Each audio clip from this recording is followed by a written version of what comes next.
Good morning, everybody. It's 3 a.m. Well, 2:45 here in Australia. Welcome to day 2 of UnboxE3 live reactions. I'm Enigma, of course. Thank you once again for joining me. And now, mic check. 3 a.m. Well, quarter. All good. So, as you can see, we're about 15 minutes away from the Xbox/Bethesda live presentation. It's always a big deal. Microsoft, of course, has become a huge juggernaut over the last few years, acquiring just everyone. And of course, now they're sharing their presentation with Bethesda. Now, I don't know if you've heard, but it looks like Starfield, the brand new IP from Bethesda, is apparently leaked.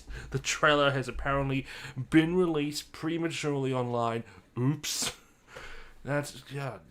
First, Mario Rabbids got leaked prematurely, and now this.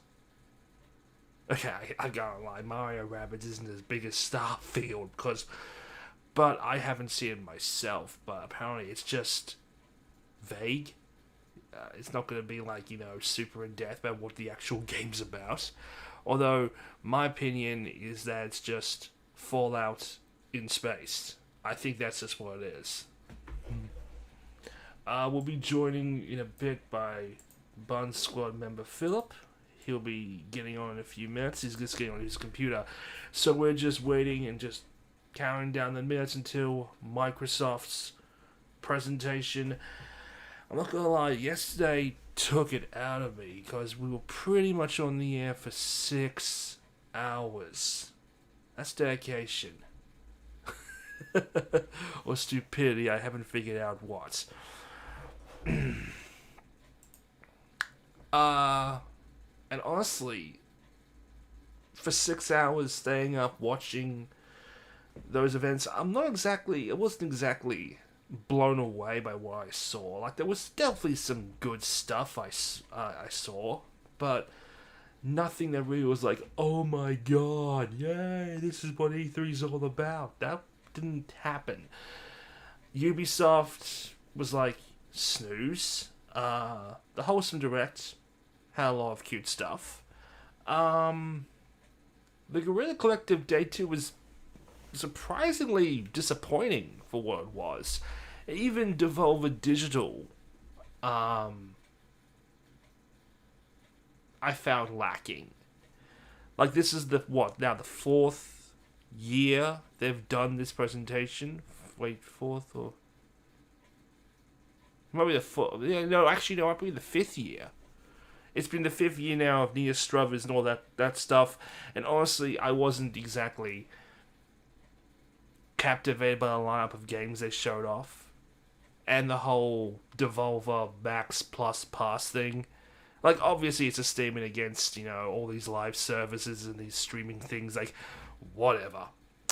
Speaking of corporate BS, we were a bit concerned yesterday during our stream because I got a few messages that the ESA, the guys behind E3, were sending out emails to everybody from low-key YouTubers to Jeff fucking Keighley about how they hadn't signed on as a co-streamer, and how this letter basically worded that if you stream E3, it's going to be taken down. And I was thinking... That's bullshit. Oh, hello, Philip. Hey, Nick. I didn't know a good time to jump in there. Hey, Nick. How's it going? So apparently this whole ESA thing, it wasn't like, ESA saying you can't stream. It was pretty much saying, well, if you do stream, you're obviously going to have, copyright and claims from all, like, okay, so you're saying that... Bullshit. Yeah, but it's true. I mean, like the stream we did yesterday, the 6-hour stream, like, there's like a half a dozen music claims, like every stream. Yeah. It was basically the ESA saying, well, it might get, copyright strike and that kind of bullshit.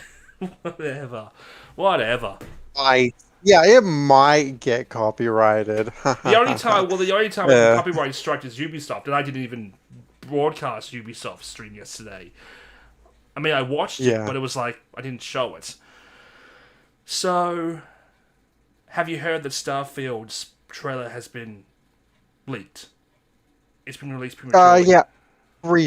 Briefly, I've heard. Yeah. I mean, I don't know what it is. I haven't seen it, but I'm assuming it's just what Fallout in space. Is that basically what Starfield is, or is it something different? I don't know much about Starfield, so I I don't can't think really. anybody does. No. I don't even think Bethesda knows what it is. Nah, Bethesda's still trying to get us to believe that Elder Scrolls 6 is really a game that actually exists. I don't think they even need to release Hmm. Elder Scrolls 6 because I'm gonna be honest. I haven't played Skyrim. I don't own Skyrim. Neither have I. I'm like one Neither of have like I. five people in the world who don't own Skyrim, and yet it's been on. I mean, I thought I was gonna get it on Switch. Never ended up doing that. But, I mean, I'd be interested if they remade one of the older Elder Scrolls. Like what was Elder Scrolls 2? Was that Daggerfall or was that Morrowind?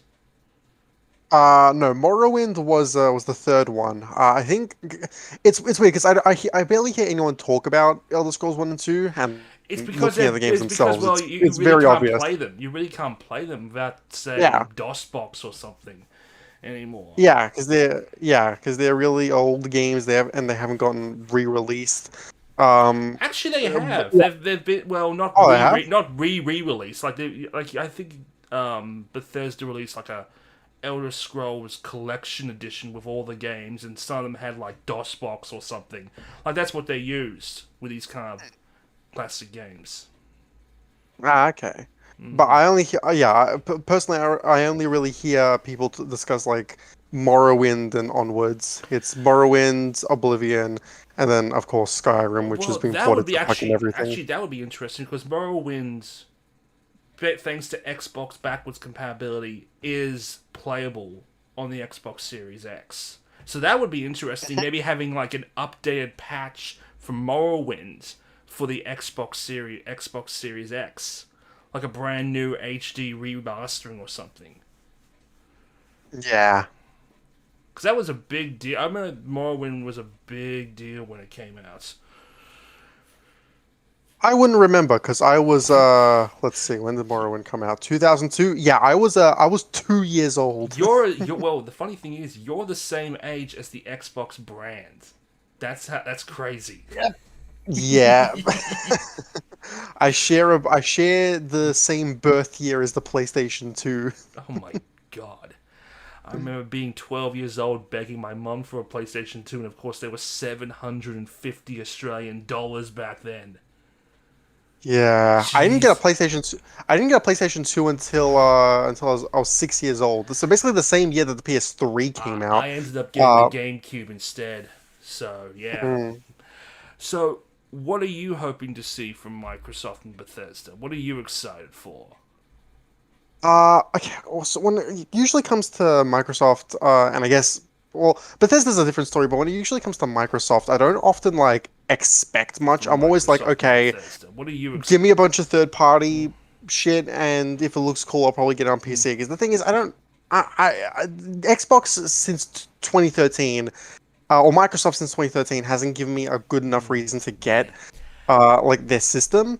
So, but I guess like the beneficial thing, but okay, the beneficial thing, quote unquote, that's also kind of hurting them and my interest in buying one of their systems is that at this point, everything that they release is like Well, also that's the thing. That's the all thing. over the PC. I think Game Pass is actually a more successful platform than Xbox is in itself.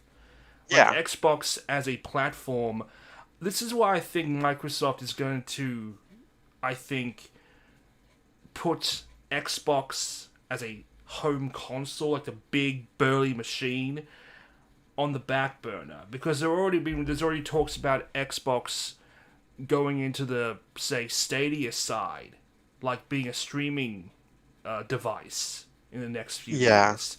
Microsoft, I think, is looking to become the next Activision, the next EA. I mean, not in the bad way, but basically become the big third-party juggernaut. Yeah.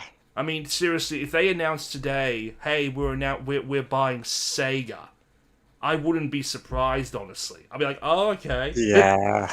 Because there actually were rumors back in the day, back when Xbox was first launching, that they were buying a whole bunch of third parties, including Sega. I think they actually wanted to, work with Sega back in the day. They actually wanted to make the original Xbox backwards compatible with the Dreamcast or something. Like they wanted to encapsulate some of that kind of features. Yeah. I mean, I hope they don't, buy out. So, well, actually, no, okay. It's more so. I hope they don't buy out. As this isn't gonna fucking happen because Square would be damned to Well, let the this thing is, happen. But I'd be like more like, please don't buy Square Enix. nah, they wouldn't buy Square Enix. Nah, No. they, Look, they wouldn't. Sega isn't a fully Japanese company because I think it had some origins in the US. Yeah, Microsoft yeah. is not going to be able to purchase a Japanese company. Like I remember back in the day, back again, they actually Bill Gates went to Japan and spoke with Hiroshi Yamauchi to purchase Nintendo, and they didn't even consider it. Like they met and everything, but Yamauchi was like not interested. Like no Yeah. amount of money would convince.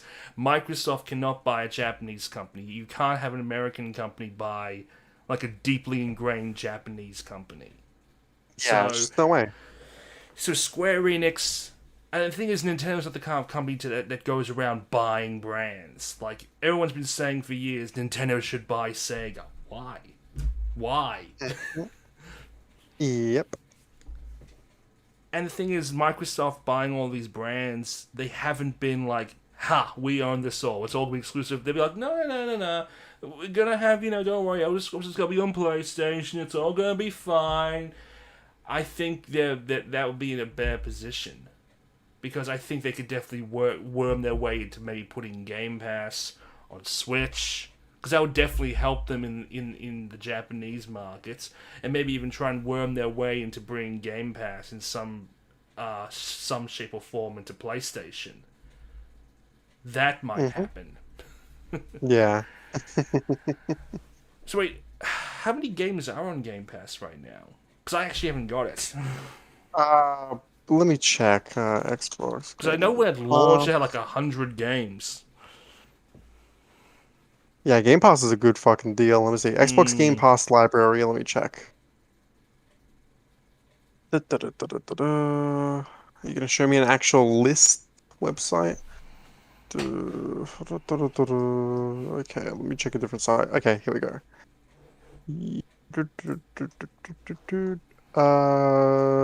What games? Okay, fucking fine. I'll turn off Adblock once. You're gonna show me an actual list? Yeah, it's a big fucking list. Okay, fucking. Okay, every Xbox Game Pass game currently available on consoles: Absolver, Ace Combat 7. I'm just skimming through these. Alien Isolation, all the Banjo-Kazooie games. Oh, Batman. actually, you know what? I'm wearing the Rareware shirt today because I'm hoping, praying, like every year, that we might get some genuine Rareware news. Like a new Banjo. Yeah, like Banjo 3. I know they've announced Perfect Dark, but that's being held by, I think, the Collective or something. Another. Honestly, I wouldn't even be surprised if we get a, because seeing how the Insane trilogy and Reignite trilogy did so well, I wouldn't even be surprised if we get Kazooie and Tooie like full blown like remaster, like remaster half remaster half remakes of Kazooie and Maybe Tooie. they can remake Nuts and Bolts and make it less suck. We did it, guys. Get your screenshots right now. This is freaking friendship right here. Okay. Well, the problem with Nuts and Bolts is that it's a completely different game Nuts and entirely. Bolts broke my heart. So you need to rework that game as a whole if you want to make it good. Yeah. I'm a simple person. I like my console to plug in and go. But what I love about the PC gaming show Okay, here we're just is waiting. the I'm on the game spot. Right, and of course, Sean Plotto shows up to host it and does a great job. Like we're supposed. I originally thought we were starting. Microsoft was starting at 2 a.m. not 3 a.m. And so I get up and I'm thinking, ah, shit, what am I gonna do? Do I go back to bed Very true. and rest for a that is bit? the beauty of PC gaming. There's so much variety that's out there. Because yesterday, You know, oh my you can god, I go can't believe I multiple platforms. sat here You and do whatever streamed you for wanna do. 6 And by the hours. way, I just gotta stop talking about PC. Oof. Stop talking about PC. It's okay because Microsoft 1 minute and 10 seconds. Oh, Who's this dude yelling? 1 minute. It's like it's oh my god, it's like Michael in the office. It's happening. It's happening. Just stay Oh calm. my god, it's Don't panic. happening. Don't panic. What do you do? Just don't panic. Oh, I love Steve Carell so much. Make Psychonauts come out today. It's a simple request. Greg, all right? the lighting can't get there, Greg. It doesn't matter. Those people are listening to this as a podcast. Look at me. 39 seconds. Philip Elizabeth Spencer, if you're watching this right now, just know, man, just bring the thunder, brother. That's all I want. Just bring the thunder, dude. Give me the chief. I don't think Phil's watching this. Yeah. Do we start with Halo? That's his, Oh yeah, we probably do. I was also thinking we might get like news on the new Fables game that's coming soon. Ooh, maybe. There's a lot that have been shown off. Because for a system that doesn't often have a lot of exclusives, I'm like, okay, that's actually a pretty good shout. That's a pretty good shout, Microsoft. Mm-hmm. All right, first trailer. U.S. Canada. Oh, all that. I don't. World premiere.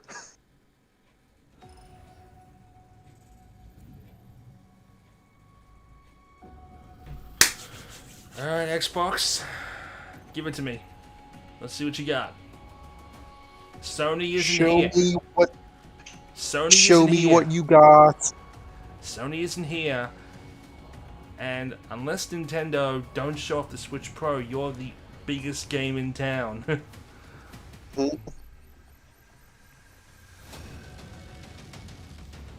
Look at all these shots of people that aren't at the fucking event because E3's not taking place live You know this what? year. I don't think we're ever actually going to have anything, live action on stage. I don't think people are going to be doing it, even after the pandemic's over. Yeah, It's who just knows? a lot more effective, just a lot more efficient. Yeah. 20 years. That's Oh. how long Xbox has been with us. And like you, this is a moment I always look forward to. I love seeing the new games, crossing my fingers for my favorites to return, hoping for a few surprises. Most of all, though, I love seeing everyone around the world come together and celebrate what games mean to all of us. And I think, this past year, they've meant even more. Thank you for being with us today.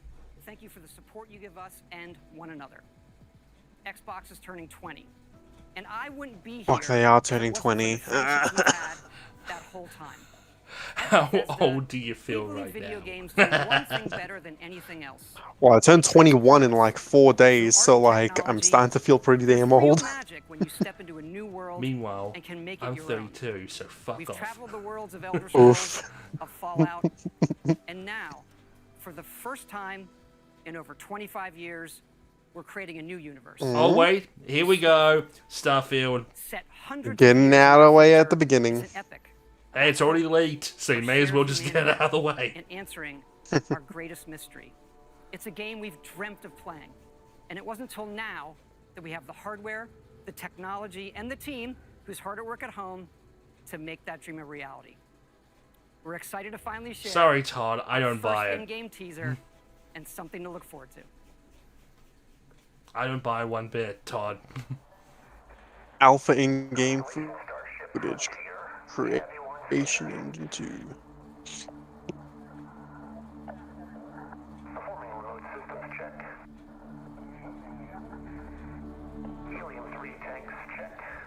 25 years. Clear still go.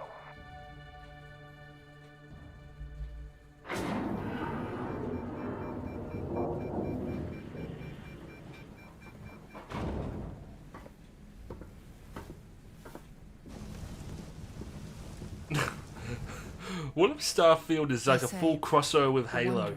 Like all of a sudden you just see Master Chief. Stars is so vast, but that we have measured it. And just throw Fallout in here for good measure. Fallout in space. And Master Chief's here. He's like, what the fuck happened to Earth? Oh god, what if they decide to make the Elder Scrolls, Fallout, and Starfield a full expanded universe? The Bethesda expanded universe. That they're all in the same... Oh god. Have fun with that one, theorists. Oh god. I think Matt Power would try and find a way. Yeah, I was just about to make the joke. Can't wait for the two-part Bethesda extended universe theory. No. To discover what's out there. I mean, he needs new material now that FNAF's not a viable option. Oh, well, FNAF hasn't been a viable option in like over a year. Well over 2 years, in fact. Just a year. Oh, trust me, he milked that fucker for as long as he could. Five Nights at Freddy was a one-trick pony. There, I said it. I mean, Like had... Five Nights at Freddy's just fine enough, but not enough to where... Oh, well, shit. you can Google it. 11, Ooh. 22. Nice. That's just enough time to, like, polish the game up, hopefully. I don't buy that day. Share with you for the very first time one of the most anticipated games in the world. From Todd Howard and the team at Bethesda. Being hyperbolic, aren't you? A groundbreaking game. I don't buy it for a second. I'm sorry. I just don't. Welcome to the Xbox and Bethesda Game Showcase. I don't buy any release dates. I didn't buy Cyberpunk's release date. I didn't buy Zelda's release date. I am grateful that games have been such an important source of joy and connection. We are committed to forging the next era of gaming, conjuring worlds never before possible, unlocking play across all devices, and delivering the power of games to everyone. And now, we get to share that quest with Bethesda. God, Not look just at that. partners, but as one team, united in bringing the very best games to more people everywhere. So today, What's this? More exclusive games? more of what's to come. We have an amazing show. 30 titles, 27 in Xbox Game Pass. And of course, every single console title you'll see today is optimized for Xbox Series X and S. Offering Oh, look at it's the systems no one can fucking buy. Ever. To be fair, I can find a couple of Xbox Series S's, which is more than I can say about the X and the PS5. Is Series S the digital-only version? That's the digital-only version, so it is. Oh, Stalker 2. Mm. This is the second game about Chernobyl I've seen during the C3 events. I'm gonna pretend like I know anything about Stalker. I think it's like Fallout, only harder.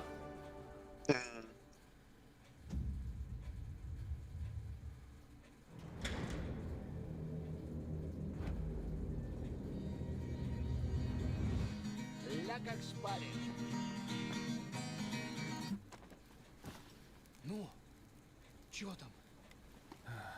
Готово. Ну и пошли они нахрен. Russian. Спасибо тебе. Ты многим сталкерам жизнь спас. Ну, давай, малюй картину маслом.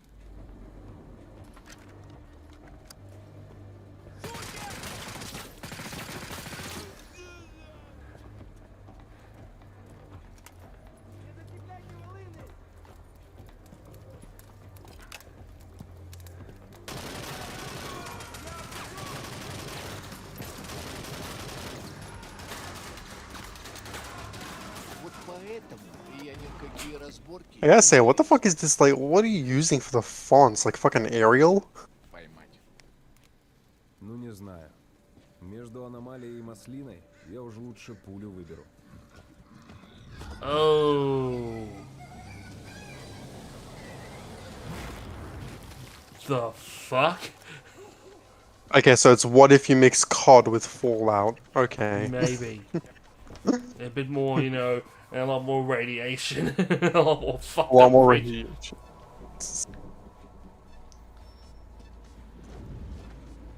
Like, take one of the most radiated, most eradicated areas in the entire fucking planet.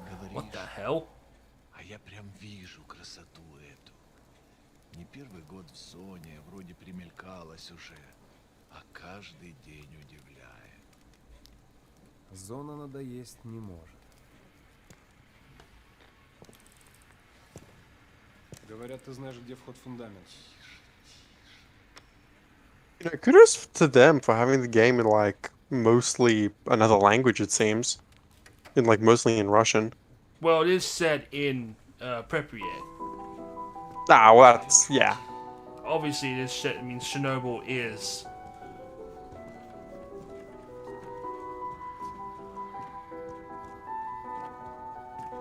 Слышал? Вот это Nah, if this was an anime, that would just make it all Japanese anyway. Well, Japanese-speaking Russians. They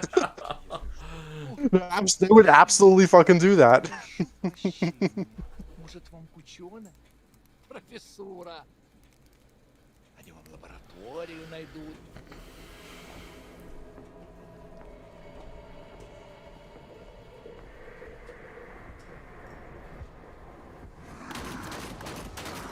Oh, now we get into the horror aspect. Oh, great.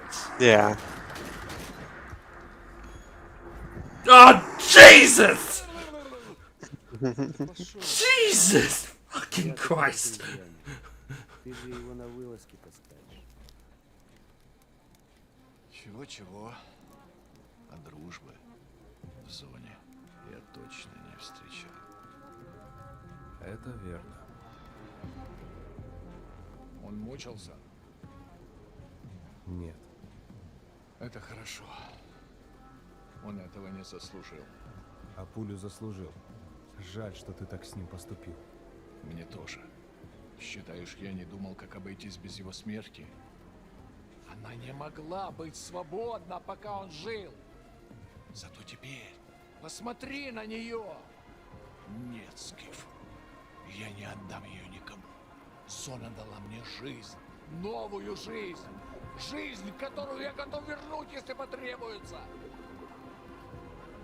Я буду защищать ее.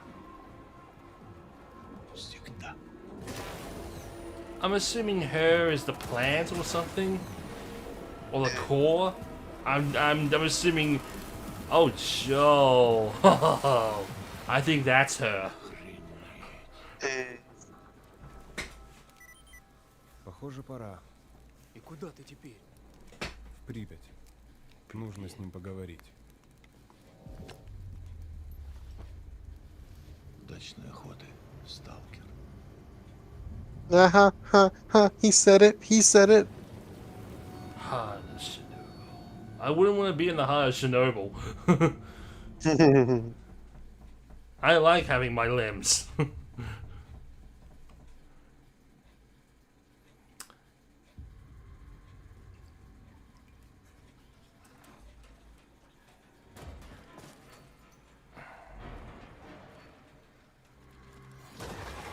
Oh, great. What's this? Oh, this is that Back Warner for Blood. Bros? This is the spiritual sequel to Left 4 Dead. Back for Blood or something. Ah. Yeah. Ah, Yeah. okay. I mean, Left 4 Dead was okay. I mean, it was fine back in the day. Yeah, it's one of those. It's probably one of the Valve games I was always like the least interested in, because like there was TF2, which for a time I was pretty into. Portal and Half-Life, I hear nothing but freaking praise about. Left 4 Dead was always kind of like, oh, zombie shooter. Okay, COD Like you play has it for like a while 5 and of you those. just get bored. Mm. God, I love Mondays. Another day in paradise.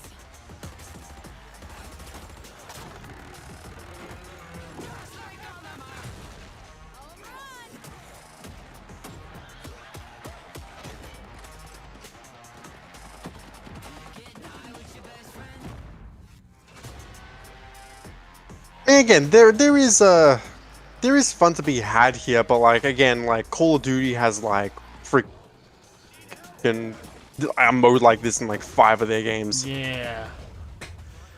Oh, this is something that this is something that you have as a, you know, as a mode in a bigger game, not as the only mode. Like, imagine if there was like some kind of like zombie mode in, say, Splatoon.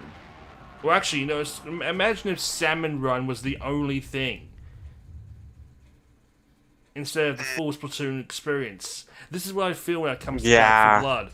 Like it's like it feels like, okay, where's the rest of it? It's like that clip from Avatar: The Last Airbender of Zuko just going like, "Where's the rest of it?" Yeah. Oh yeah. Oh, who joined? Nah, Eliza's here. Hey, Eliza.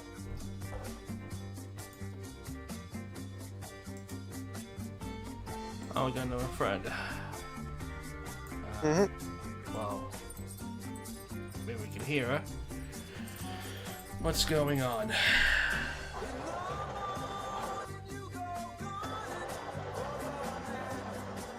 Eliza, I'm getting a lot of background noise. Yeah.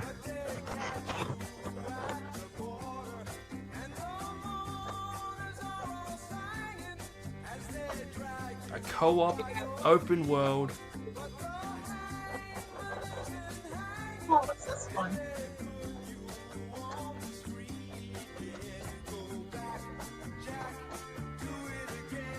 There, Eliza? I can hear a lot of shuffling on your end. Yeah, we're hearing a lot of background noise. We can barely hear you. Let me try to make my phone correctly. You're cutting in and out a lot. How about now? A bit better, but I'm still It's hearing a little- lot of background noise. It's a little better now. Oh, Sea of Thieves? They're still trying to push this? Oh, it's rare. I'll be honest, I've never heard of this. This is the Rareware game. Hmm.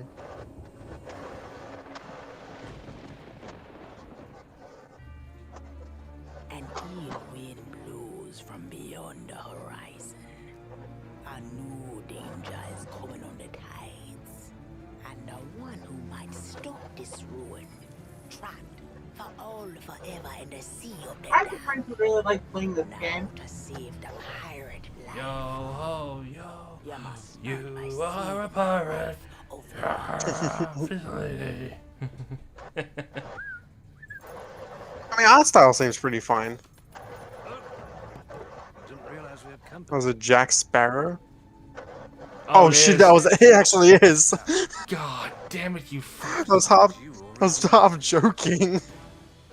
Well, it would be obvious. Jesus. Jack Sparrow in Sea of Thieves.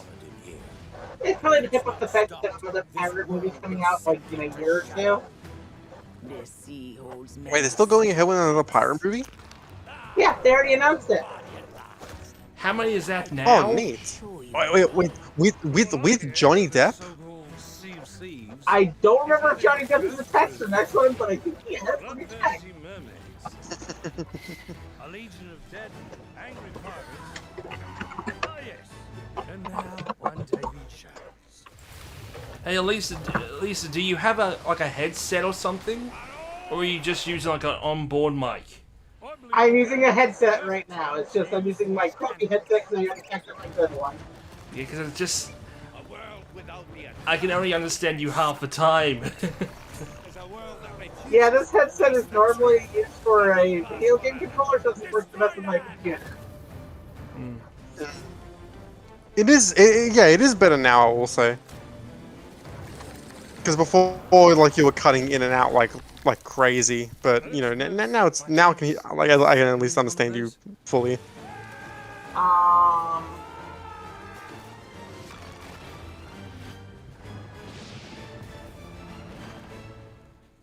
The Sea of Thieves, eh?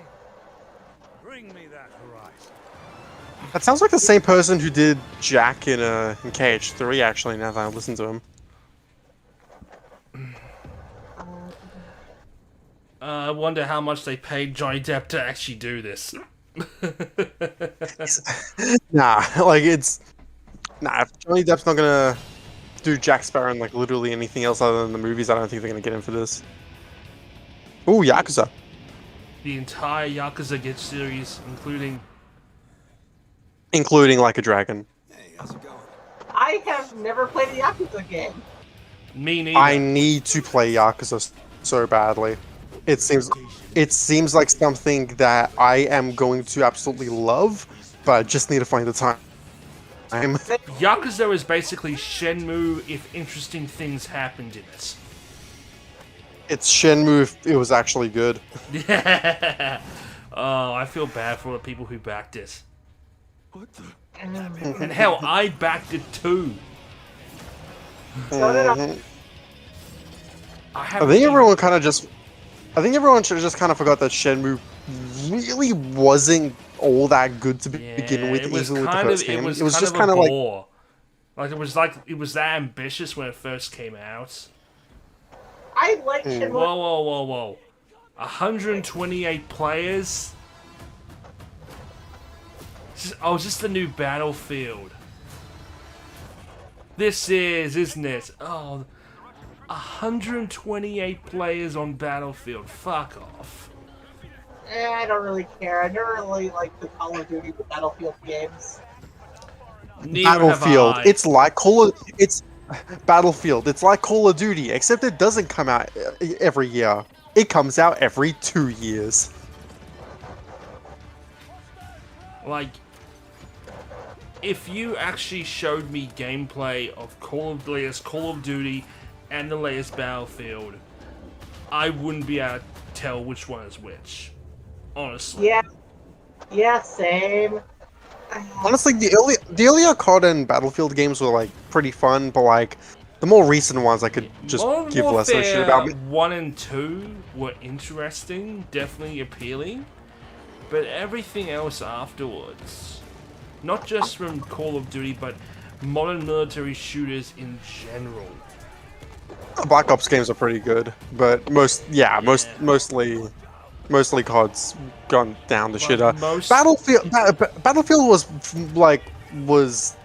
better for a while, but then that kind of just got repetitive as well. Battlefield tried to be a bit more realistic, especially with its, older school style games like World War II style shooters. But yeah, nothing. The only Battlefield game I tended to like was Bad Company. Oh yeah, that was the last one they actually made before they go into the Me Too movement with Modern Warfare.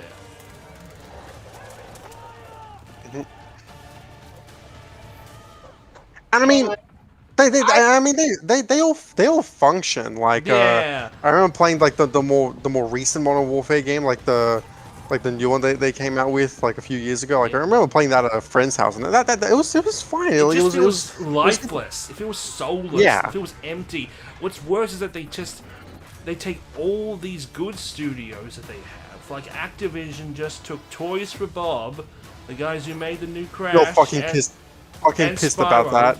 To make Call of Duty, like, why? Still fucking pissed about that. Like, Jesus Christ, Activision. I know. This is not what EA does, where EA buys a company and works to the point where they have to shut it down. They buy the next new company and work to the point until they shut it down. Yeah, that's basically it. I'm surprised DICE is even still existing. I live in Las Vegas, Nevada, where Westwood Studios used to be. You know, the company that made I have something to share. Oh, this game! I haven't seen this game in a while. Wait, Willem Dafoe in a game? Lots happened before, like beyond what the fuck was its name? The fucking David Cage one. Ooh, that's coming out soon. I've seen this a lot too, but I gotcha. Yeah, that caught my eye last year. Yeah. Wait, was it last? The year before. Yeah. Yeah. By David Cage games, you mean the one that was poorly written or the one that was poorly written? Fuck David Cage. Did you hear the guy rage quit in court? Oof. He literally just. I didn't even know rage- he was having a trial. Ooh, Psychonauts. Are we finally getting a date? I hope so. I've been wanting to play Psychonauts 2 for a while now. Yeah, they've been teasing this for like fucking. It feels like almost a decade. It's only been like 5 years, I think. Yeah, I remember when they first announced it on Fig. God.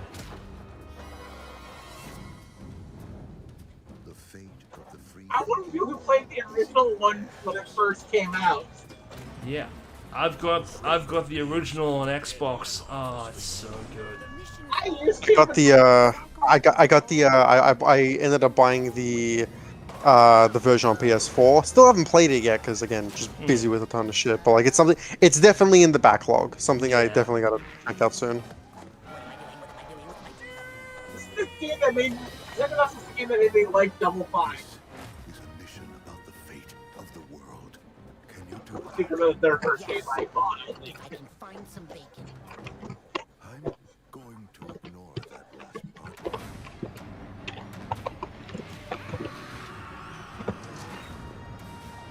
Yeah, they Get have some. Get. Oh. August 25th. That's fucking close. Jesus. Ooh, 2 months from now. Here we go. For it. I want that money for it. Fucking nice. Shout Microsoft. Good shout. When I say hello and welcome to the Bethesda E3 showcase. We love that we can share the stage with Xbox this year, and whether you've known Bethesda for 35 years or are just getting to know us, we couldn't be happier to bring you the latest on your favorite games. We started this showcase with my good friend Todd Howard, who gave you a first look at Starfield. Along with Bethesda Game Studios, all of our teams are continuing to work on the project. As long as Todd Howard can just say it'll just work again, I will be.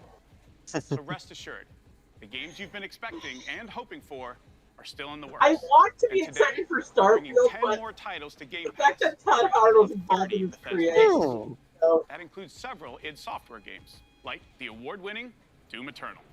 If you're looking for another reason to play it, Doom Eternal will be optimized for Xbox Series X. I gotta get into the fucking Doom series. There's so much I gotta fucking play. One thing you're gonna notice about me is I'm gonna be saying I gotta get to that. I have to get to that. I have to get to. There's just so much in my backlog. Dude, start with Doom 2016. Don't start with Doom Eternal. Oh, totally. Yeah, I know. Doom Eternal's like a sequel, so you know. Its 10th anniversary this November. We can't celebrate it without we you. have to not tell me Share you're your putting favorite Skyrim on more memories, consoles. stories, artwork, and more on Skyrim10.com. Or explore an ever-changing post-apocalyptic wasteland in Fallout 76. I'd rather not. We'll talk about this. You're gonna talk about Fallout 76. Jesus Christ. Unique characters, places to discover, you'll find it all here. In fact, Do they realize that people have 76 is now pretty one much of the written most that game popular off games on by Game now? Pass, thanks to an incredibly welcoming and collaborative community. Here's a look at what's coming next in Fallout 76. They're gonna try desperately to keep you wanting to get people playing Fallout 76. They're gonna try and ignore how the launch was so fucking abysmal. The fact that they had to make people look, they got people look, the fact they hyped up because they were adding in NPCs so much that one update. It's funny. I was just watching because I've been on a Joseph Anderson binge. I just saw Joseph Anderson's video on Fallout 76 like 2-3 days ago, and the sad part is it really is not like glitches aside. It really isn't like all that more like polished nowadays. Yeah, it just feels. Look, Bethesda cannot make an online game. They couldn't make an online game 25 years ago with Elder Scrolls Online. They can't make one now. I mean, hell, Elder Scrolls Online wasn't any real better. Look, the thing is, I don't trust Bethesda with the Fallout license anymore. It doesn't just come down to Fallout 76. It's like Fallout 3, although it got like critically acclaimed at the time, it's that game has a shit ton of problems, and a lot of those problems persisted to Fallout 4. They keep making the same problems over and over and over again, and the one Fallout game that was made under them that was like actually awesome was New Vegas, which they didn't even develop. So I honestly just do not trust Bethesda with the Fallout license anymore. But of course, who else does Microsoft own? Obsidian. They do own Obsidian, actually, yeah. They could get another Obsidian made Fallout game now. What the hell's this?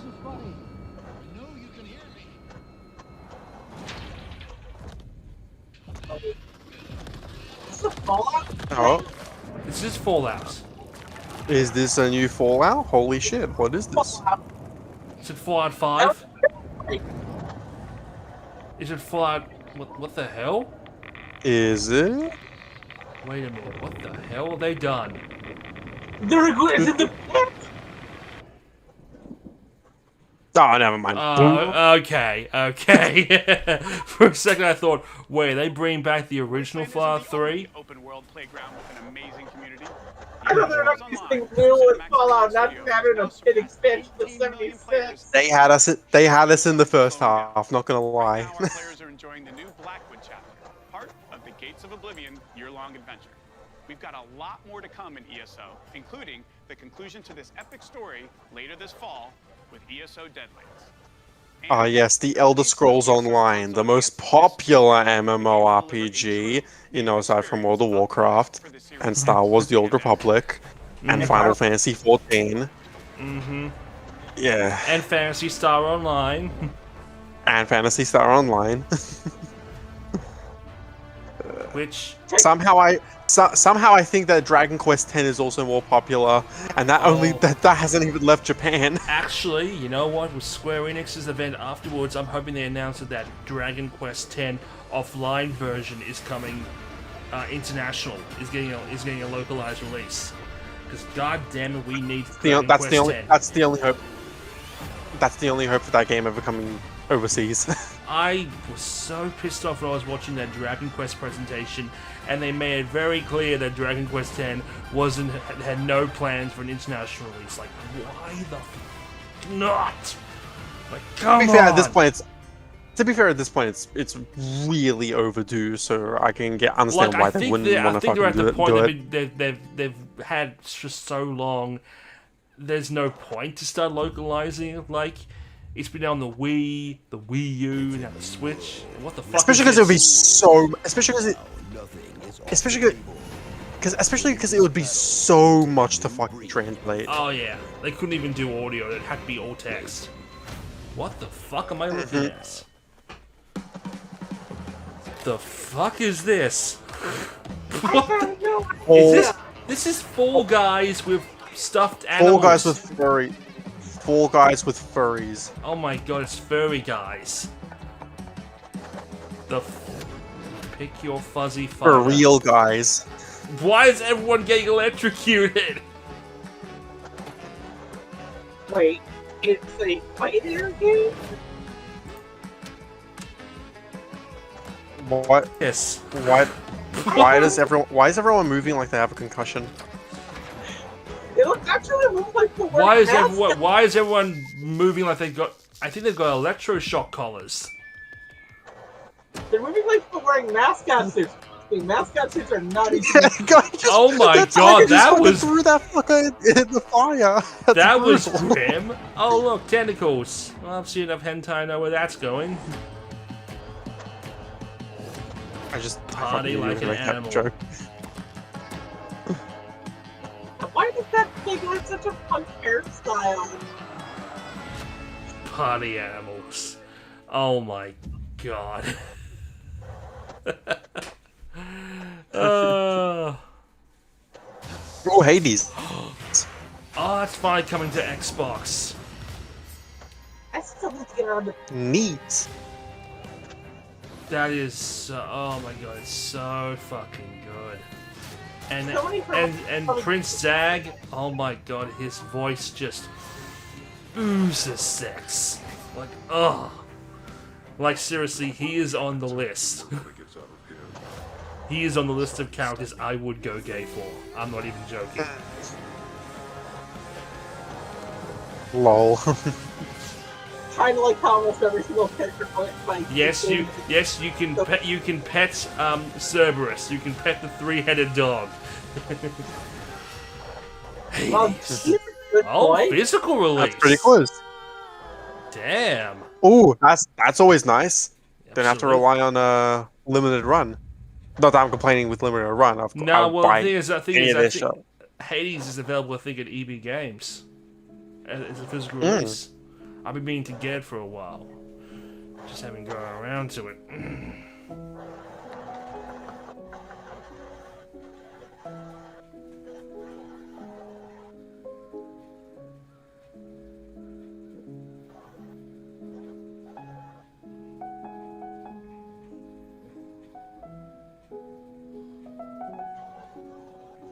Why do I see bad things happening to that family?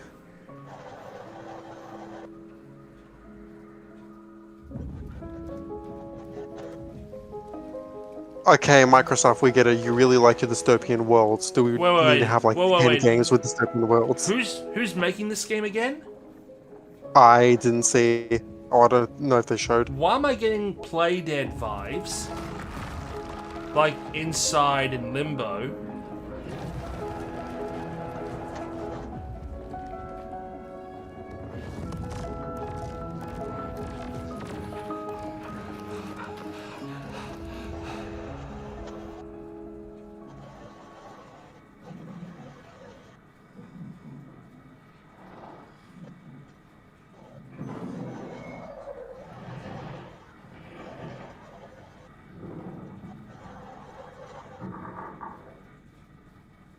Somerville. Japan sinks 2020.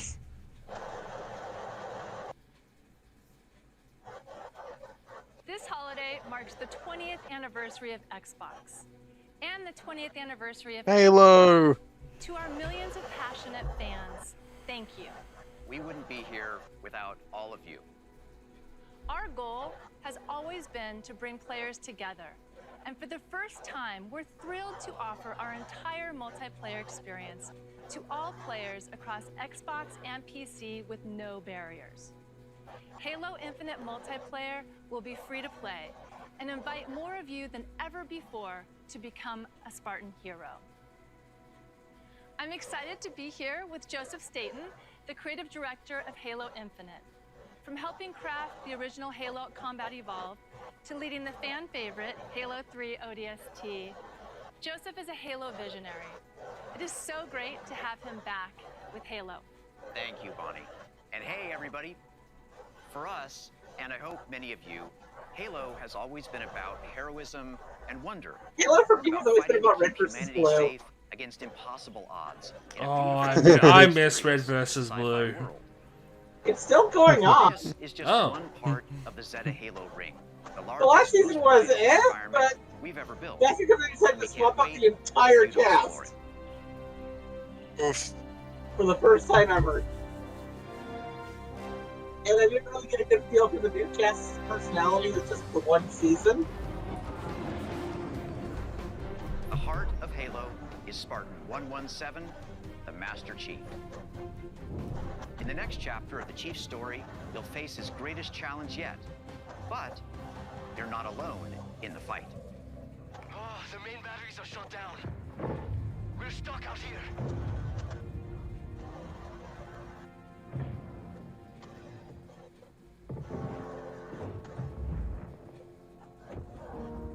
You have one bullet against an entire army.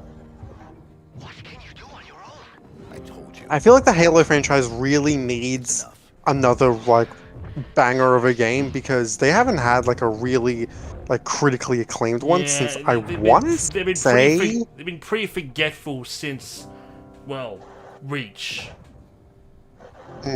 Yeah, since they haven't really had like a really good one since the 360 days.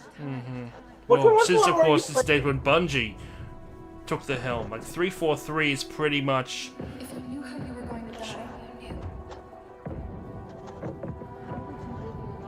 How would you live Which was the one where they play a team that completely dies by the end? I think the one where the main character dies at the end is Reach. That's the last one I played. AI known as Cortana Mm. is gone. She's been deleted. How? By you? Of course not. Did you hit your head or something? Don't you remember? My instructions were to enter this installation, imitate Cortana, and lock her down for retrieval. Yours were to take her back to the Infinity for deletion. So if it wasn't you... Okay then. There's something else. On successful deployment, my deletion routine was supposed to complete. Still here. Good. Good. Something stopped your deletion. We need to find out why. But this wasn't the mission. The mission's changed. They always do. Are you sure?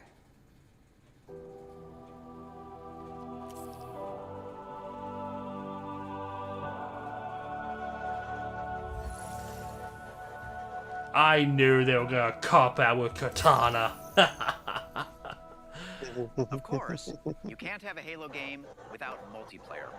And on Xbox Series X, you'll be able to enjoy Infinite's multiplayer. Admittedly, one of the fondest memories I have of Halo is legitimately like the final double class I had for like my IT class in my final year of high school. Everyone was just like, okay, we've been studying. Let's just like relax, and so everyone just like handed each other like a USB that had a PC version of Halo on it, and we just played Halo the entire session. I remember going into the computer labs, during lunch, and just, like playing Counter-Strike all through lunch. Like, yep, that's the life. That was the life back then.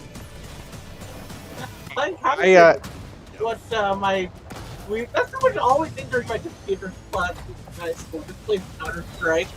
I just had like I think the main thing I had. The thing is, Counter-Strike was pretty much the only thing that could run on the computers we had at the day back in school. Like, anything more intense, like nope.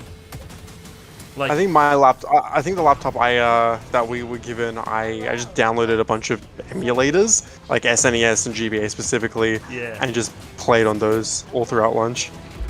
Counter-Strike is how I met my best friend in a way. I was playing Counter-Strike in my high school computer class, and my best friend was actually at a different high school, but we wound up playing against each other in a match where I was doing really well as a sniper, and then he comes up behind me and just pops me off, and so I chased him down with a knife for the rest of the game. I'm gonna get ya! I got a knife! I'm 2 years later, I was in college, and I was talking to this guy sitting next to me in an anime club, and I find out that this is the guy that I killed me in Counter-Strike, and then I chased down and killed in Counter-Strike. And we became friends after that. Hey, remember when you knifed me? Do I? God, I'm in that mood right now where, because I've been playing Mass Effect, whenever I'm seeing like anything space related now, I'm just like, could be playing Mass Effect right now. You're playing Mass Effect, Sonic the Hedgehog, and Pikmin. Oh! Free to play. Still going for holidays 2021, huh? So the multiplayer is gonna be free to play. Cool. Splitter. Ooh, Blizzard. Blizzard? Oh no. Oh, is this Diablo? Probably Diablo 4, yeah. Because it definitely ain't Overwatch. Unless Overwatch took an entirely different freaking approach to its aesthetic. Yep, it's Diablo. Yeah, it's Diablo. In September. Ooh.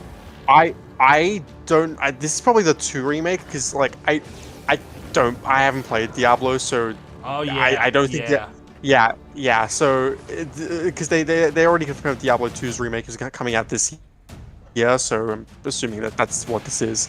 Because Diablo 6 would absolutely not be... Sorry, Diablo 4 would absolutely not be done yet. Oh, you know you know when they get to Diablo 6, they're gonna call it Diablo 666 just for the hell of it. You know that. God. Oh, God. You're absolutely right. The Diablo 2 remake because of what they did with the Warcraft 3 remake. I mean, here's the thing. Diablo 2 was just a landmark. Like, it is one of the pinnacles of PC gaming back in the day. So was Warcraft 3. That didn't stop them from screwing up the remake. That's true, but damn, they better treat this with respect. They should have treated Warcraft 3 with respect, but no. They did not treat that with respect. Yeah, I'm gonna play a wait and see game with Diablo 2 with the Diablo 2 remake because after what they did with Warcraft 3, I'm highly fucking suspicious of them. I'm wondering if Diablo 2 is gonna come out on Switch, because Diablo, the original one, also came out on Switch. Okay, now Captured in an engine. Or was that Diablo 3? No, that was Diablo 3. Yeah. Well, I do remember that somebody actually has done a homebrew port of the original Diablo on Switch. But he's my brother. And I...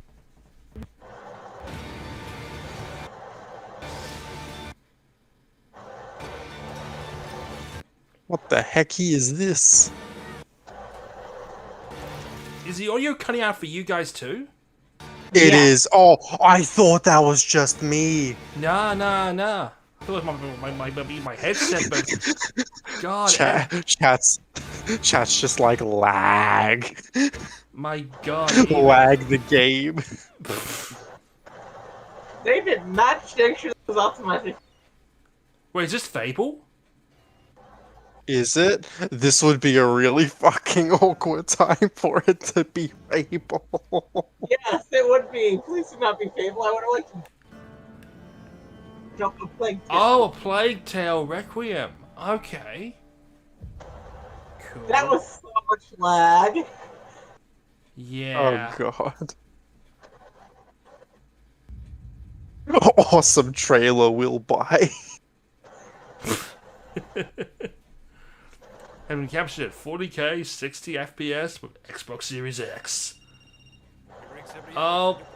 Is this Far Cry 6? Yeah. I recognize that voice. Let me ask you a question. When I am dead and Yara is burning, I don't know why, but I want to buy some chicken from this guy. sing songs around the fire. To be fair, Far Cry is, I think, the last Ubisoft series that I'm legitimately, like, interested in. What was that? Did you see yesterday's presentation of Ubisoft Forward? They have this I didn't watch the Ubisoft stream. Well, there was this, apparently there's this new expansion that's coming with Fallout 6 where you get to play from the previous Fallout games, but from the view of the Far Cry. antagonist. Yeah, from the view from the antagonists. So you play as Vars and you play as I actually did see that, yeah. Like, that is just weird. The thing that's a great concept. Just they weren't locked behind buying Fallout 6. I'm just glad that they've brought out Blood Dragon again. Oh yeah, they're also locking Far Cry Blood Dragon behind Far Cry 6. Oh! Just give us Blood Dragon and standalone! I think they will. But it's but you know what? It's also Ubisoft. Yeah, there are 3 Ubisoft games I'm probably gonna buy in the next year. Who brought the rooster? Hey, whatever you need. What the hell? Oh my god, a spiked killer rooster. Now I've seen everything. Next time I see Far Cry is the one. Yeah, Far Cry is a series that I've always wanted to get into. It just seems like a ton of fun. I'm probably gonna be buying that. I'm probably gonna be buying next year. I'm gonna be buying 2 because that just looks amazing. Oh, we got flying cars now. How lovely. Where we're going, we don't need roads. Which is good because the roads are shit here. I would love it if they made a new back. Monami Park. Ooh, this looks pretty. This looks like Monami from Danganronpa 2. Oh no, don't even joke about that. Like, imagine if this trailer just has all this la la la there, it's got Danganronpa. Oh, it's Slime The Rancher. Danganronpa. It's Slime Rancher. Ooh. Let's do a Slime Rancher. Is it Slime Rancher 2? I think it might be Slime Rancher 2. Hope so, because I love Slime Rancher so much. I never got into it. Like, it just looked like too much work. Like, I have a terrible attention span. Like, I'm surprised I'm even able to stay here and watch this event. Slime Rancher. Come on, show that two. Yeah, two. Two. I want to play. 2022. God, so much has just been shown off for next year. This is 2022, the events. Yeah. Phone punch. Among Us?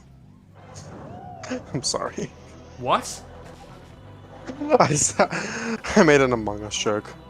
It wasn't even a joke, it was just an Among Us. Oh god, get the fuck off my stream.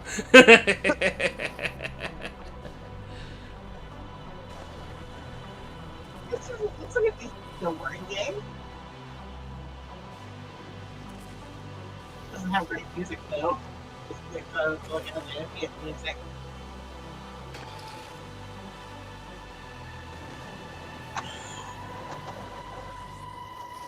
Never played a snowboarding game in my life, so I have nothing to add on this. I used to play the SSX games like No Tomorrow. Oh, nice. Yeah. Now that's a series that deserves a sequel. Yeah, same with a good new Tony Hawk game. Well, they had those HD remasters. I said a good new Tony Hawk game. Yeah, the last properly new one was 5, which no one likes to talk about. I don't think I think no one wants to play it because keep in mind, of course, the license is Activision have lost the license to Tony Hawk. It's expired. Yeah. Shredders. We have a good feeling about December 2021. We have a good feeling it might come out then. What the heck was that? What the fuck?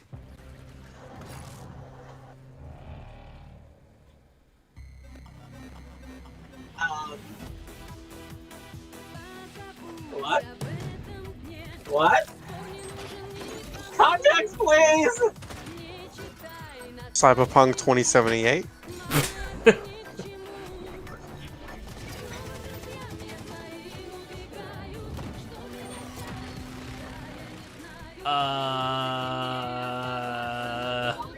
I don't know what I'm looking at! Grandma? Why you got that soup ladle?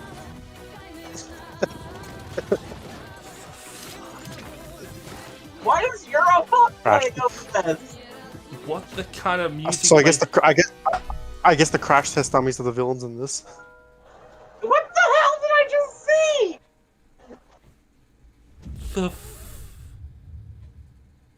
The fuck was that? I don't know!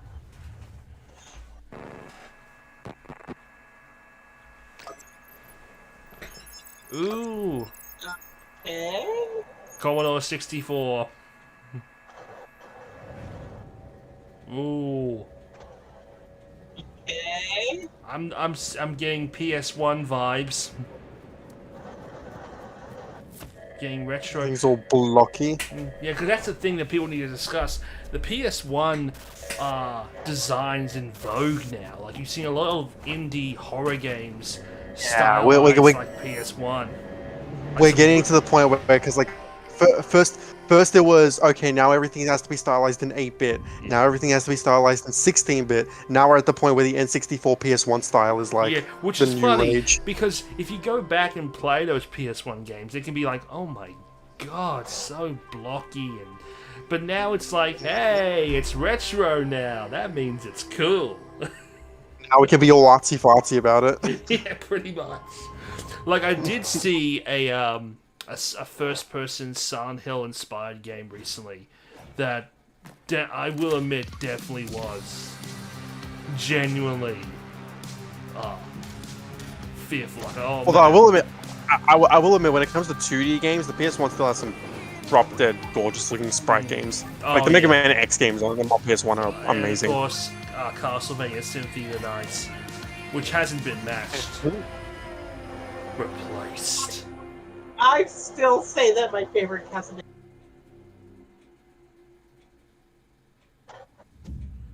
What'd you say, Eliza? You cut out again. What's your favorite Castlevania? The ones where you play as Selma Cruz. Oh, well, which one? Both of them. They're just both.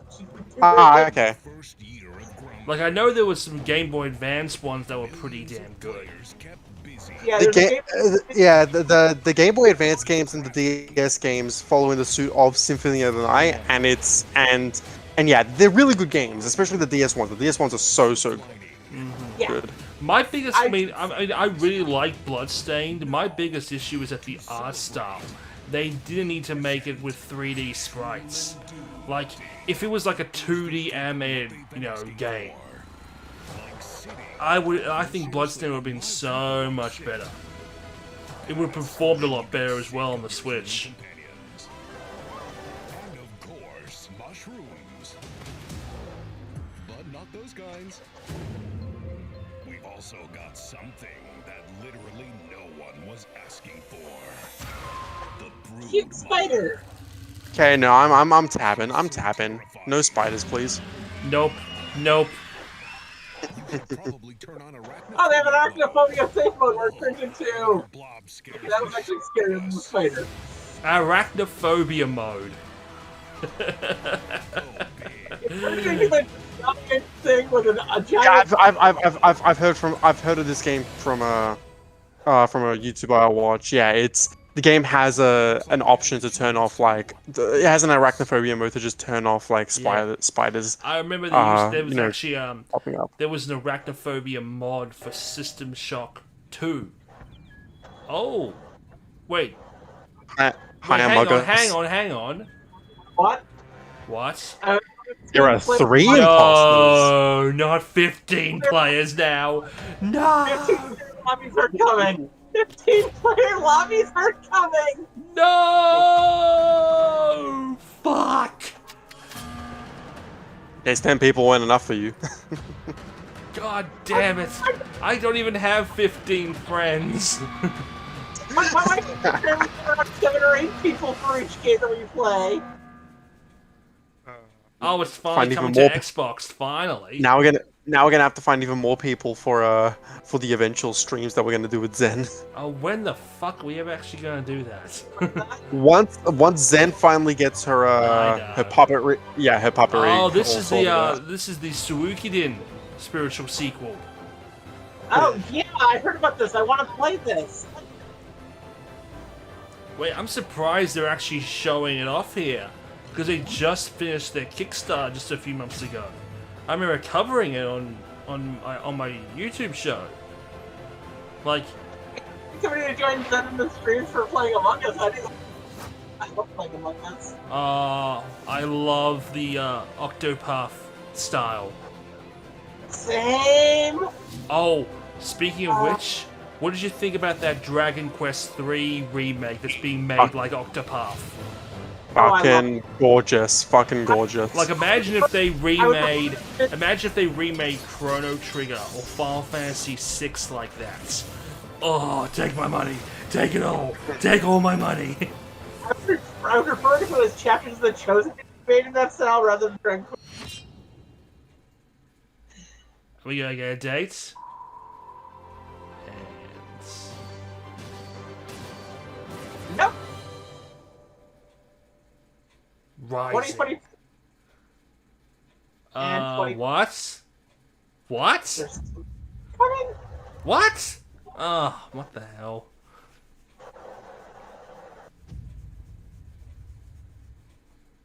You have shown an aptitude for applying lethal solutions to conflicted situations. We wish to test your abilities.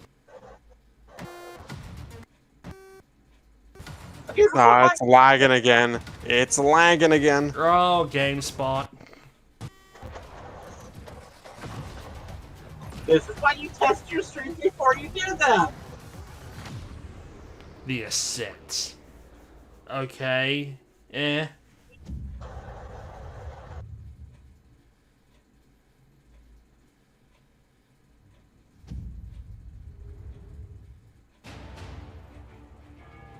History is all around us.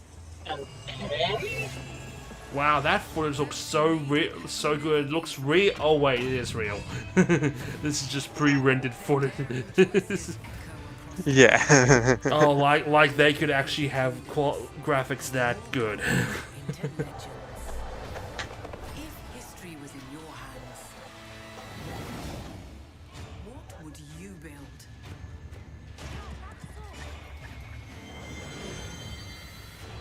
I'm getting civilization vibes from this. I was just about to say if Oh, this was Civ 7. Oh, don't. No, for the Lord of God.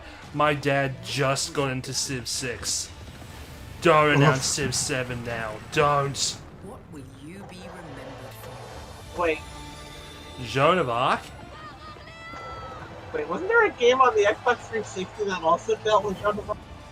You're not an anime girl like in Fate. What the fuck, Joan? What? What's this?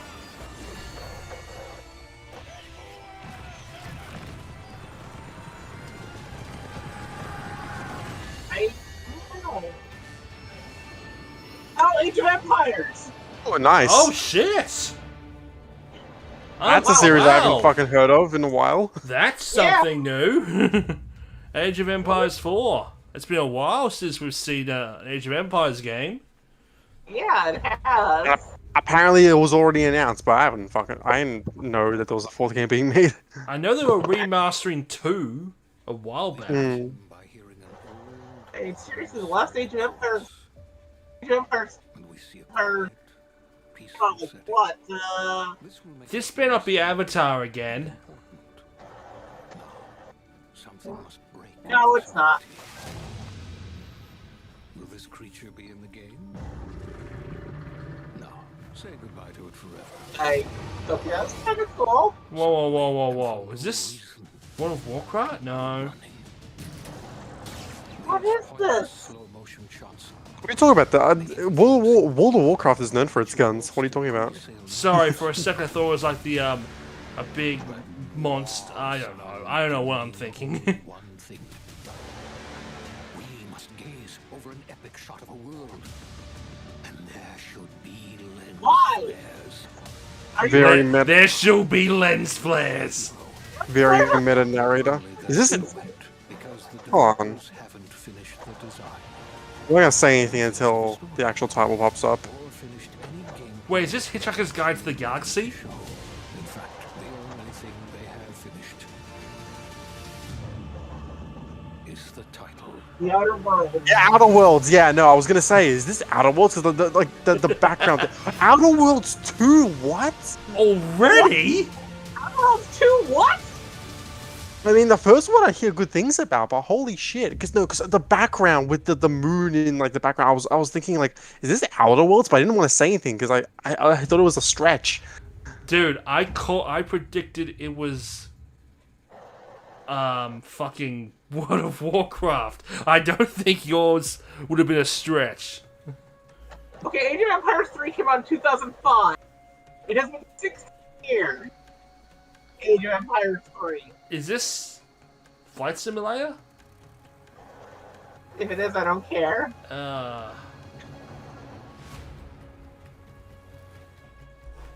Sorry, I have acrophobia. Flying simulators are not good. Oddly enough, I don't have the same problem when it comes to airships, just plain.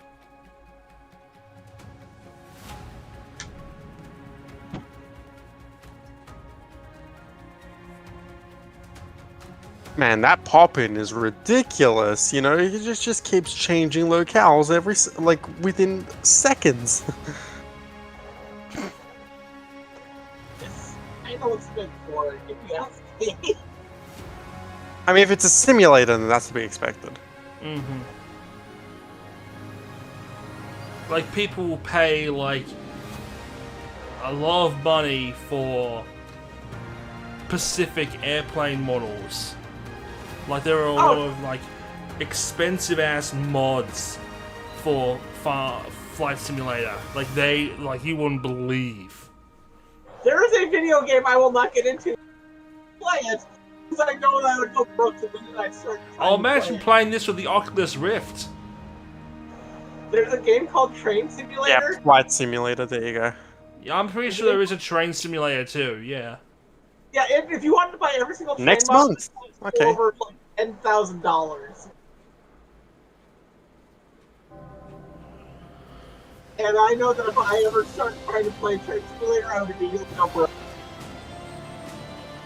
Again. Whoa, this is Top Gun. This is a Top Gun mod. Oh?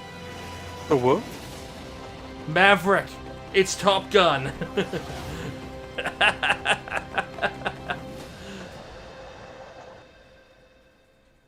Top Gun. Look, unless you're gonna go buy Danger Zone, it ain't Top Gun.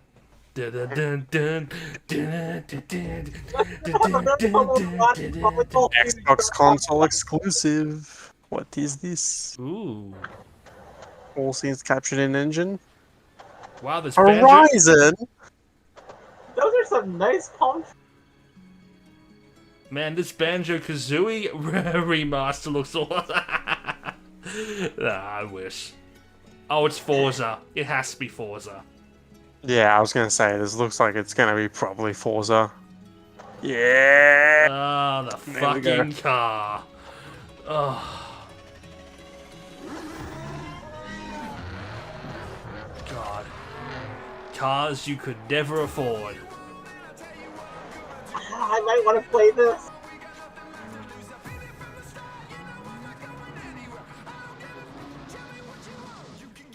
Driving to this location would be fun.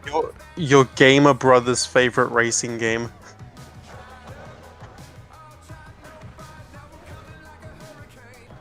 I don't get Forza. I don't get Gran Turismo. I don't get Drive Club. I don't get all these simulators where the steering is always so fucking sensitive. I get it. It's like, you know, it has its own following. Like, It's just motherfucker, I have problems playing Mario Kart half the time. What makes you think I can handle this game? I grew up playing Initial D. I love these games. Deja vu.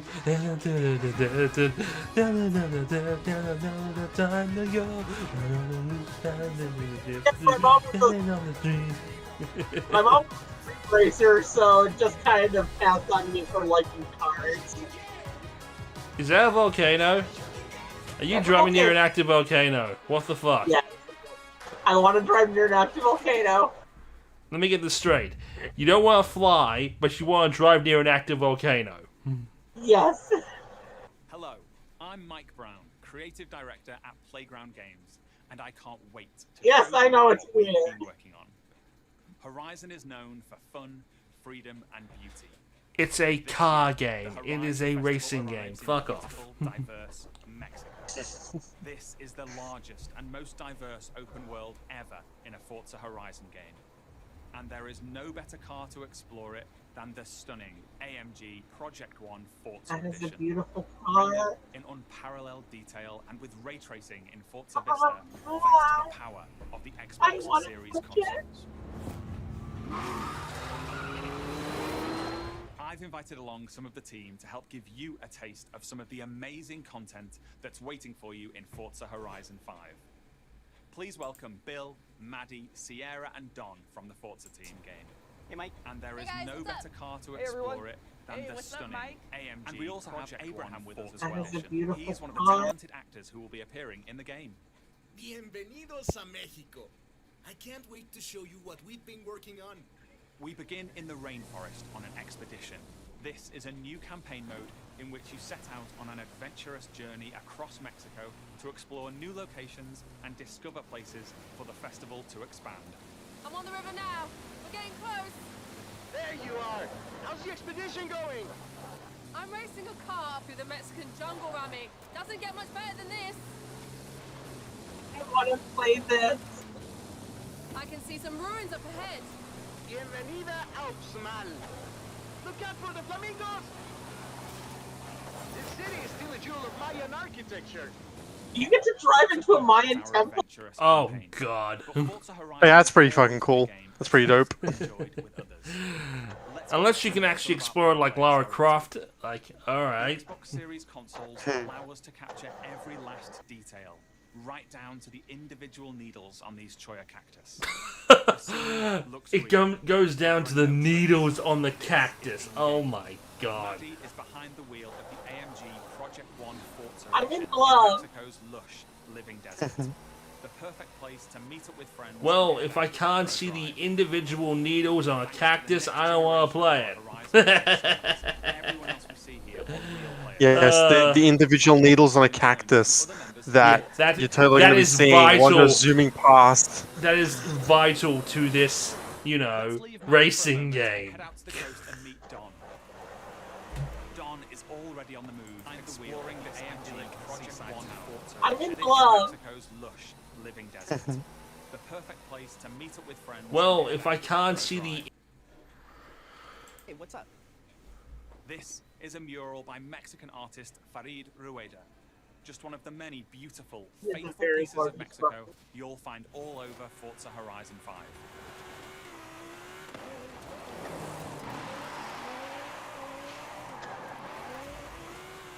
While Don drives down to the beach, we'll jump over to the Gran Caldera volcano.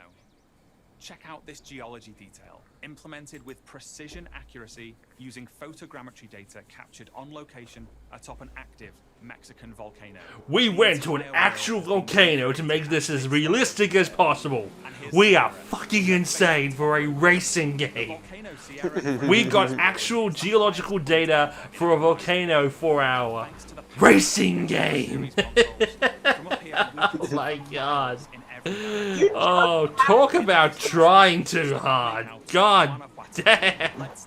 Like, they're going... Like, you didn't have to go this hard in for fucking Forza, guys. We have every single crevice of that statue being hand Look, to be fair, one of the big defining features of Forza isn't so much that it's a racing game, and more so you're driving throughout these, like, you know, locales that like mimic real life. It's another simulator, like, you know, essentially, which I'm totally fine with. It's not my type Here of are game. places that you'll never be able to afford to visit in real life. Here are cars that you could never afford in real life. Why do you think I love this game so much? I can't drive in real life, but I can drive in HDR camera rig. Why can't you drive in real life? photosensitive epilepsy. Ooh. And thanks to the Xbox Series consoles, these photorealistic Wait a minute. scenarios result in lifelike. Wouldn't that affect your ability to play games as well? Making you feel No, because I only have red and blue photosensitive. Red and blue are flashing, so I have seen. by Abraham and some other members of the team. And I live in Vegas, Players are using Forza which has some of the most amount of emergency vehicles on the road at any given time. Oh yeah, I mean, Jesus Christ, the neon on the strip. I have not been able to go to the strip since my into the rainforest and rejoin Bill and the rest of our players. Come around Here we see high a new school. volumetric lighting system, Damn. filling the scene with God rays as the sunlight dapples Viva through the dense Las rainforest. Vegas. A Horizon Viva arcade minigame is about to Las start. Vegas. Forza Viva knows that Bill loves Viva minigames, so it intelligently prompts Sierra to invite Bill. Bill accepts, and they're I used to seamlessly live on linked the together airport with the base, GPS route but now I set. live near the airport. With that Horizon arcade minigame starting soon, all of our players are coming together. Okay, that sounds awesome and silly, and I love it. Okay, that's how I feel about Viva Pinata. Ooh, over this way. Gotta catch up to you guys. Our players now have to work together. Fuck find pinatas. and farm as many as Fuck they video pinata. Okay, go up here to the left. Yeah, but now you can drive over pinata. I'll take a look through the bushes here. There's some between the houses. Oh, there's a couple more over here. Oh, gee, God. While the team grab those last few pinatas, we're going over to the stadium because I have one more thing to show you. Bowling This is Events Lab, the incredible new tool set that allows you to create your own races, game modes, and gameplay experiences. Oh, good You customize God. everything, right down to the fundamental rules of We could turn Forza into Mario Kart. We could! We could turn Forza into a much more fun game.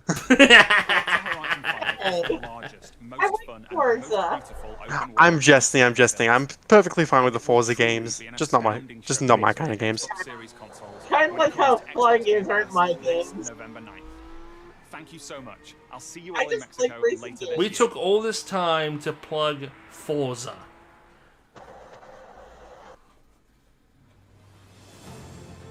Team Xbox is on a mission to bring the joy and community of gaming to everyone on the planet.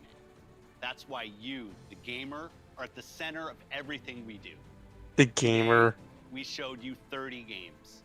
27 of them will be available on Xbox Game Pass.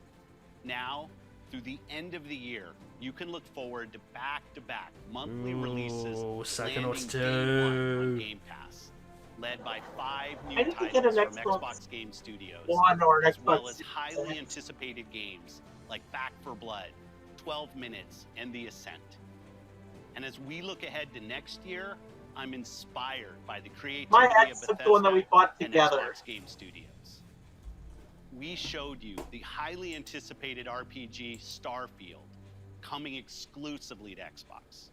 But we also have some of the industry's best RPG storytellers working on Avowed, Fable, The Elder Scrolls Online, Fallout 76, The Outer Worlds 2, and Elder Scrolls 6. Which we didn't show at all this time around. We unveiled the stunning multiplayer mode for the world's You most know it's gonna beloved be shooter a in wow. Halo Infinite. It'll be quite a goddamn while. You know, they'll probably add Skyrim, Alongside both Xbox Series X Wolfenstein, and PlayStation Gears 5. of War, Perfect Dark, and Doom.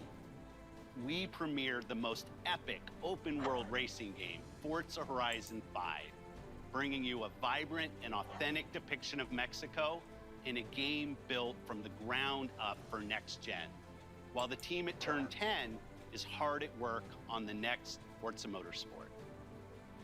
Our growing family of 23 studios is devoted to advancing the medium we all love.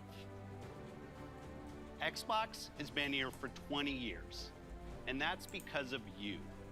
Our team strives to make Xbox a place where you'll find the greatest games, the most dedicated developers, and the most passionate community. Together, we all make Xbox the best place to play. Before I go, there's always one more thing. Take a look at this brand new original game from the Arcane team at That means it's from Prey. the studio that created Prey and What Dishonored. Prey make? Ooh. Arcane created something Please be a second for a Prey game. world Can we have immersive Prey shooter 2, please? that you can play alone. Yes, Prey 2, or Prey with 2, your Prey friends. 2! And like Starfield, this game will be an Xbox exclusive.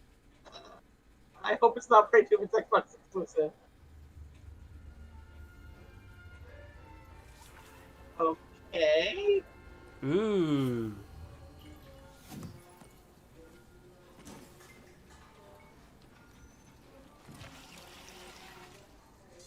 Excellent. Fortnite 2, they know their audience.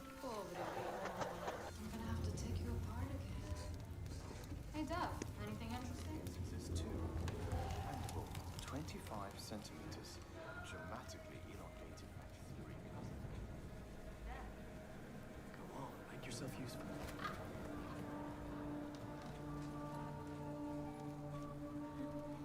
So, that was fun, right?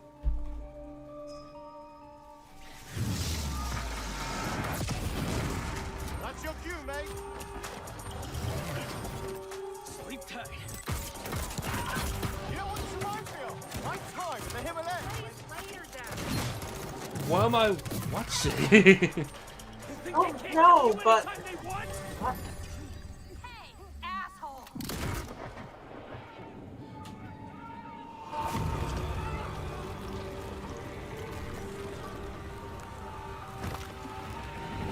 That's a vampire.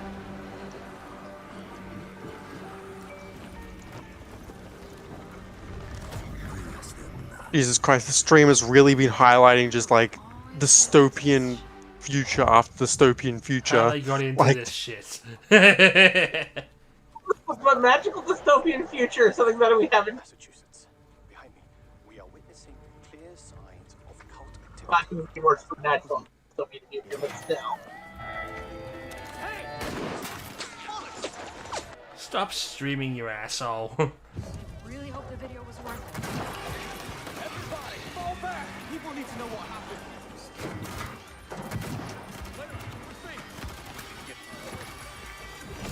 Thank you, Layla. You're the best. Oh, Jacob, don't even mention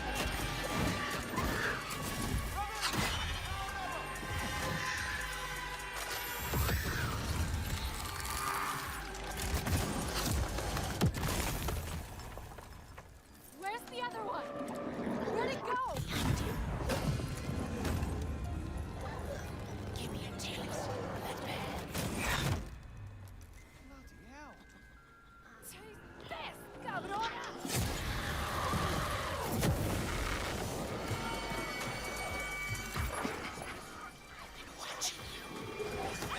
Jacob, there's something. Thump goes the rabbit's Oh, shit. Dev's gonna love this one.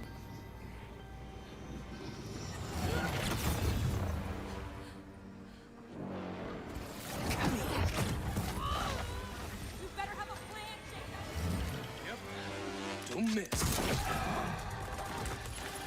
Don't touch me! Look! A new one! Primo, peleate! Go,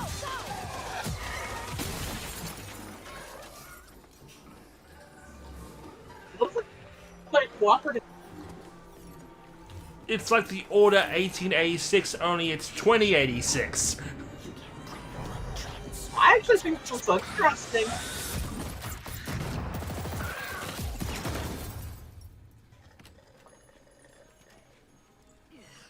I think there's vampire in this. Really? What does it taste like? Be specific. Like blood and death. And strawberry. Sun's coming up. Let's keep moving. Let's keep moving. just kind of burnt on like A, dystopian games, and B, games that have characters that like very much mimic the Overwatch / Fortnite / whatever like this style is called, you know. Redfall. Okay. I actually want to play that. But I know one friend who would be on. I know one. And one friend I know who would be on the side of the vampire.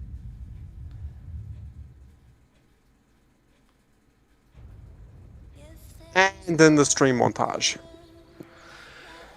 Yep. And I'll be back because I have to go to the bathroom. And now, I don't know when, but hang on, let me just check the times. Square starts in 50 minutes. In what? Square starts in 50 minutes.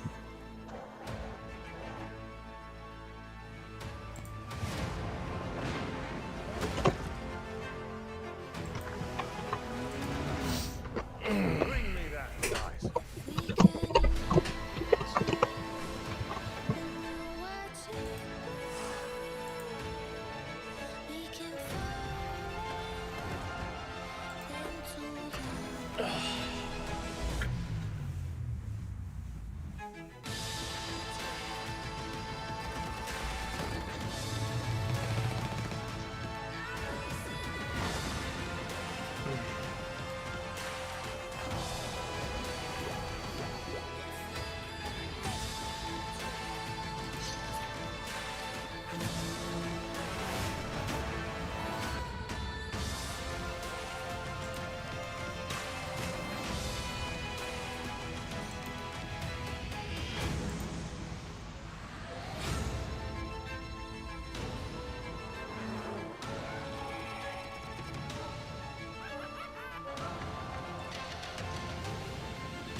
It was okay.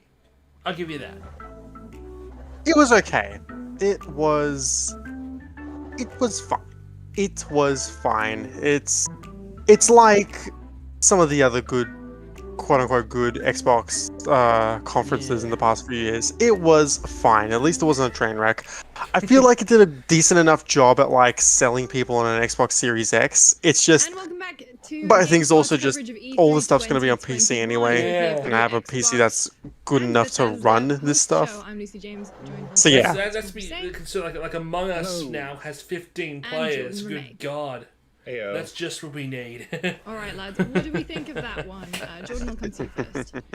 That's probably like the best E3 that Xbox has had in a really long time. And granted, I guess it wasn't like completely Xbox, like it was very clearly.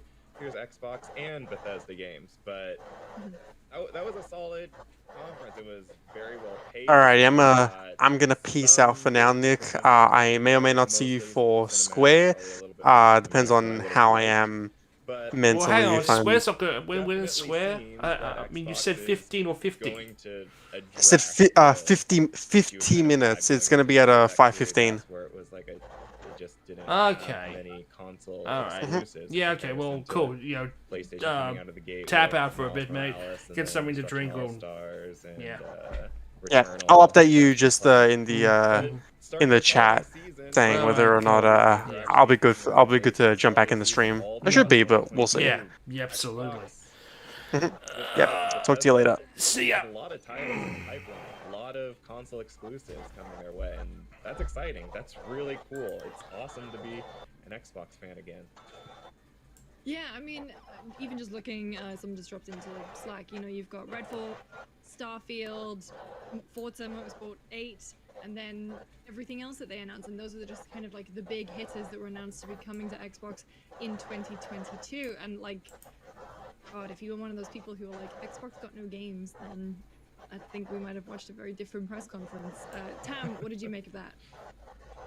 Yeah, I think it was pretty much exactly what Xbox needed right now, and obviously there were some conspicuous absences, Fable and the like, but I think about all that other kind of stuff, I think the messaging around that, or the lack of messaging, reading between the lines is that stuff isn't coming out next year, it's coming out the year after that. That's when they'll start talking about it. Nevertheless, everything that they've shown so far has been pretty diverse. It's been a lot of exciting things, and most importantly, the real winner here was Game Pass. If you need an excuse to subscribe to Game Pass, this is the best hour-and-a-half, 2-hour-long advert for Game Pass that has ever existed. Everything from massive AAA games like Starfield to smaller indie games that are on the way there, and you know that is a incredibly compelling case made for not only getting an Xbox, whether it's a Series S or an X, but also signing up for Game Pass. And from Microsoft's perspective, not only have they succeeded in showing off the things that they are working on, but also giving the people who own Xboxes and are subscribed to Game Pass a reason to continue and feel good about what they have, but also made a compelling pitch to people who don't have an Xbox, any flavor of it, and don't have a Game Pass subscription. And if you're one of those people who's on PC, you're also in the same boat where you're probably thinking, maybe I should get a Game Pass PC subscription because a lot of that stuff is probably going to show up there. So, like, that is a rare 10 out of 10 press conference for me, I think. Wow, 10 out of 10. Yeah, I mean, I've got to say, I really enjoyed it. I think, like you said, it was very diverse just in terms of the offerings that Microsoft have. Like, that was a really impressive selection of games. And it felt to me, and, you know, more of a top level, maybe even navel gazy look at things, but like they let every game shine. Like it didn't feel like you were rushing from one into another. Like the trailers were a decent length of time. Like the big hitters, you know, you get Todd Howard on there, you got Bonnie Ross chatting about Halo, and you know they were given like an appropriate amount of time for everything, and it just felt like it was a nice press conference where everything could breathe.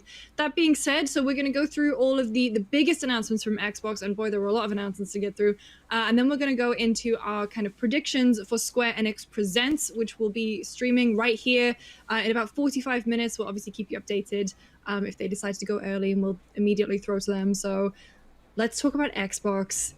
As we saw in our pre-show, Starfield unfortunately leaked. And I mean, honestly, I'm really glad that like they got it out of the way, because I think having brand new Arcane, having Redfall being the just one more thing, and that not leaking. Like, we already knew about Starfield, we knew Starfield existed, but now that we can watch the trailer properly and have it up as we're talking about it, and having Todd there to kind of give context. Jordan, what were your immediate takeaways from Starfield?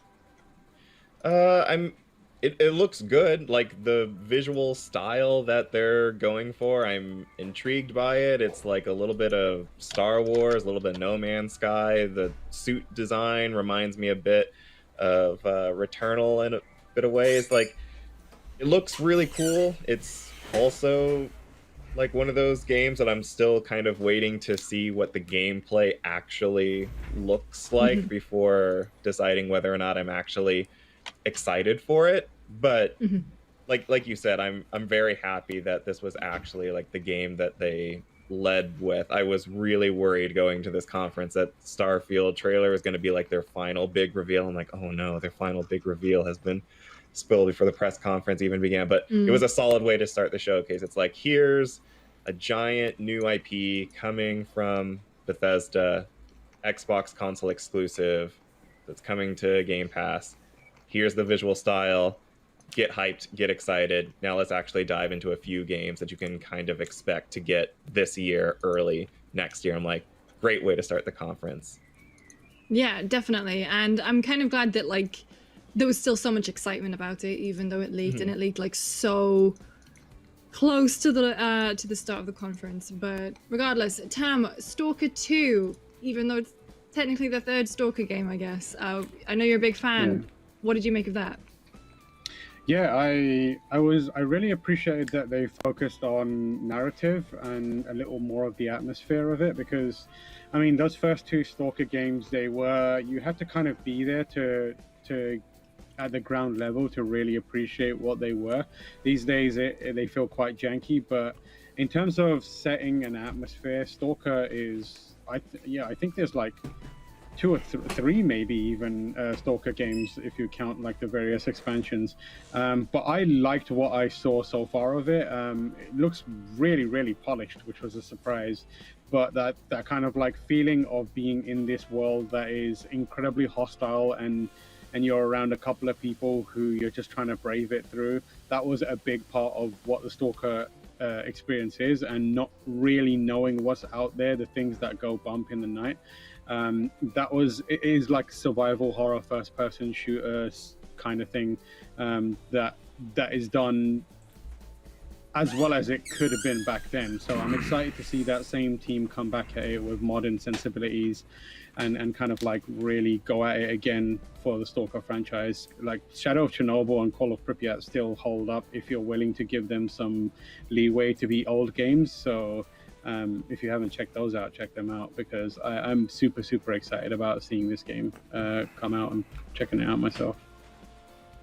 Yeah, I mean, I've never actually played Stalker before, but everything I was watching today, I was like, okay, yeah, I mean, I've played Metro and I enjoyed Metro, so like, I definitely feel like the similar vibe is there. Jordan, what are your thoughts on Stalker? It looks so creepy, and I'm stoked to try it. Like, Xbox had a lot of shooters at their conference today, but Stalker is one where I'm like, oh, it looks slow. I have to be careful. Like you said, Lucy, it's got those Metro vibes. I'm like, I'm here for that. I'm excited to do like a bunch of really stupid, crazy shit in Battlefield and Halo and stuff like that, but to get a chance to kind of slow down and take a more tactical, single player, probably more story driven approach with Stalker 2. I'm excited. I can't wait to try it. Yeah, and then after Stalker, we had a little bit of Back 4 Blood, which I'm not going to linger on too much because we are going to see more of it later today. I know Warner Brothers and Turtle Rock are doing kind of a little mini standalone presentation for Back 4 Blood. But it is coming to Game Pass day 1, October 12th, so the rumors were true. And we talked about it in the pre-show. That's kind of a very big incentive for a lot of us to kind of get together and play it. But after that was a brand new game that very brief cinematic CG trailer, Contraband, from Avalanche Studios. So this is the Just Cause devs, because there are 2 game dev studios called Avalanche, if I'm right in thinking, or like one is Avalanche Studios, the other one is like Avalanche Games or something. Like one of them was the old software, yeah. But this is the Just Cause folks. So a co-op open world game, and like beyond this kind of tone piece of a trailer, we don't really know much else about it. Tam, what were your kind of immediate thoughts from this? Yeah, I wish that we'd been able to see some gameplay, but it feels like towards the end of Just Cause, they started to take a few cues from the community, in terms of there was a lot of modding efforts put into Just Cause to make it kind of multiplayer and kind of push back some of the limitations that were kind of keeping that game held in place. A game that's already quite out of control and wild, but I get the feeling that a 2-player or a multiplayer open world game where you can create mayhem is going to be a similar kind of thing that they go for again, based off the back of the kind of experimentation that they did towards the tail end of Just Cause. So I'm excited to see it, because they're a studio that's great at putting together these emergent gameplay moments.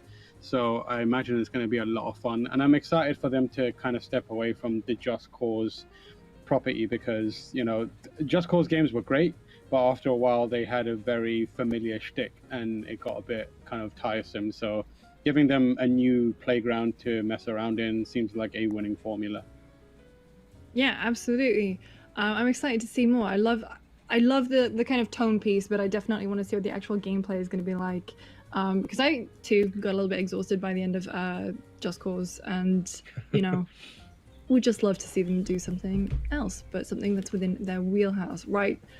Like this next one, possibly my favorite reveal, just because in hindsight, we could have seen this one coming, because it matches so well. Like, I don't understand how there hasn't really been a big Pirates of the Caribbean Sea of Thieves crossover until now, but Sea of Thieves, A Pirate's Life, Captain Jack Sparrow is there, Tia Dalma is there, Davy Jones, coming as a free update June 22nd. Couldn't tell if this was the actual, if this was Johnny Depp voicing Captain Jack, or if it was just that guy who did his voice in Kingdom Hearts 2.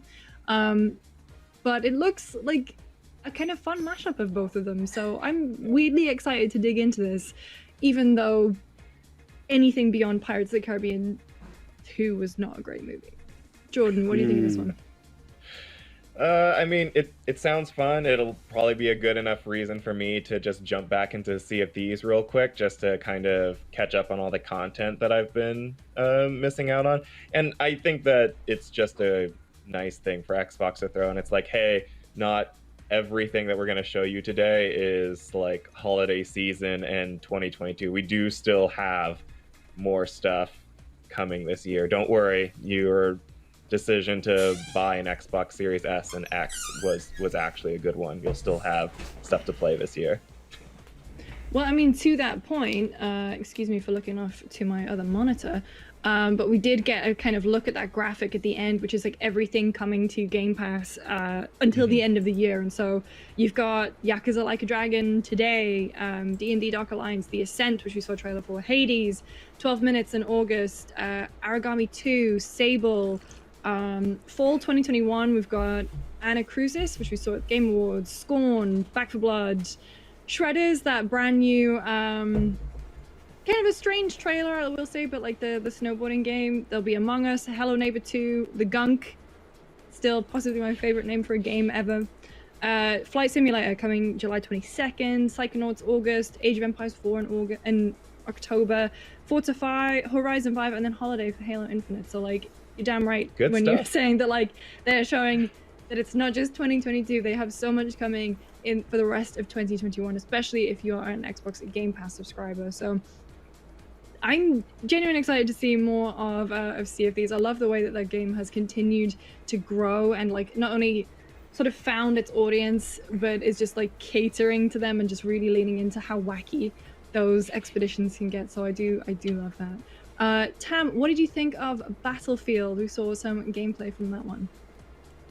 Yeah, I mean, Battlefield, it feels like they're kind of... Battlefield has always been a franchise that is perhaps more ambitious than most other first-person shooters, and in recent years it felt like technology versus ambition started to kind of collide in a way that didn't work. Like DICE always seemed like they were going for things that they really pitched hard, and then towards when the game was out, it didn't quite hit what they want. That trailer smacked of something that was like, we figured out the right balance between ambition and technology, and now we can make this thing happen properly. Everything that was in there was spectacular, to say the least. And as in a multiplayer experience, it feels like even if you're not doing amazingly at the game, you will see some absolutely ridiculous things happening around you. And the stuff that is happening in each kind of like multiplayer kind of portion that they showed off, whether it's the rocket taking off or just cars exploding in midair, planes just suddenly swooping close to the ground, that is a level of exhilaration in multiplayer that is unique to Battlefield. And I think for the first time, the stuff like the Levolution and the vast destruction feels like it could work well and be as comprehensive as they've been wanting to get it for a really long time. So I feel like this is a strong showing for Battlefield and for DICE and EA. Absolutely. Let's move on then to, we kind of saw some more from 12 minutes. We got the release date. Psychonauts 2 got the release date there too. Jordan, I know you're psyched about 12 minutes. You saw it in action recently, right? Mm-hmm. I was about to say, it looks really good, and it has 3 phenomenal actors in it. I'm excited, and I'm glad that we finally have a release date for it, because this game's been at E3, I think, for 3 years now. I can't even remember. It's been around for a while, and I'm happy that it's finally coming out, and I'll finally get to play through the entire thing instead of just seeing preview after preview after preview. I was gonna say, and I know I think it has been, yeah, definitely like 2019. I think was the first time we saw it. I will never get over seeing the shining carpet in the hallway. I still love that little Easter egg. Then we had Uncle Pete Hines come to the stage to kind of give an overview over Bethesda and Xbox. He was actually wearing the Redfall shirt, and I guess because I think Tam, we were on this call and you were like, "What shirt is he wearing? Like, we should try and figure it out." But yeah, looks like he was doing the old Phil Spencer tease of wearing a shirt to tease an upcoming game. But yeah, just, you know, little updates there. Doom Eternal coming to Game Pass along with I think 9 other games, so it's gonna get 4K mode. It's gonna be optimized, 60 frames, ray tracing, the whole shebang. But I think you can play up to 120 frames, I want to say, or maybe I'm mixing it up with Halo. But we'll move on. Skyrim, not the big update that we thought. It's just a photo competition, or like a best Skyrim memories competition, Tam, so you got off there easy. Fallout 76 is getting a new update, Steel Rain and Expeditions, The Pit, and then ESO has a bunch of stuff upcoming, like just had the Blackwood latest pack, and then you've got like the Deadlands and the console optimization pack coming. So a lot of cool stuff happening with the ongoing games that Bethesda currently have. Let's move on then to Somerville. So I've skipped a couple here because Hades we know is coming to Game Pass, and Party Animals looked a little bit like Gang Beasts but with cute animals. But let's move to Somerville. So Somerville is being made by Jumpship, built a studio built in collaboration with the ex-CEO and co-founder of Playdead. So yes, those that inside makes so much sense. Limbo vibes. So right now. Inside is phenomenal game, like one of my favorites. It's such an incredible, I've used this word like 3 times already, but like tone piece. Like it is so well crafted, and like everything in that game feels so deliberate and precise, and I really hope that that's what we get from Somerville too. Jordan, what did you make of this one?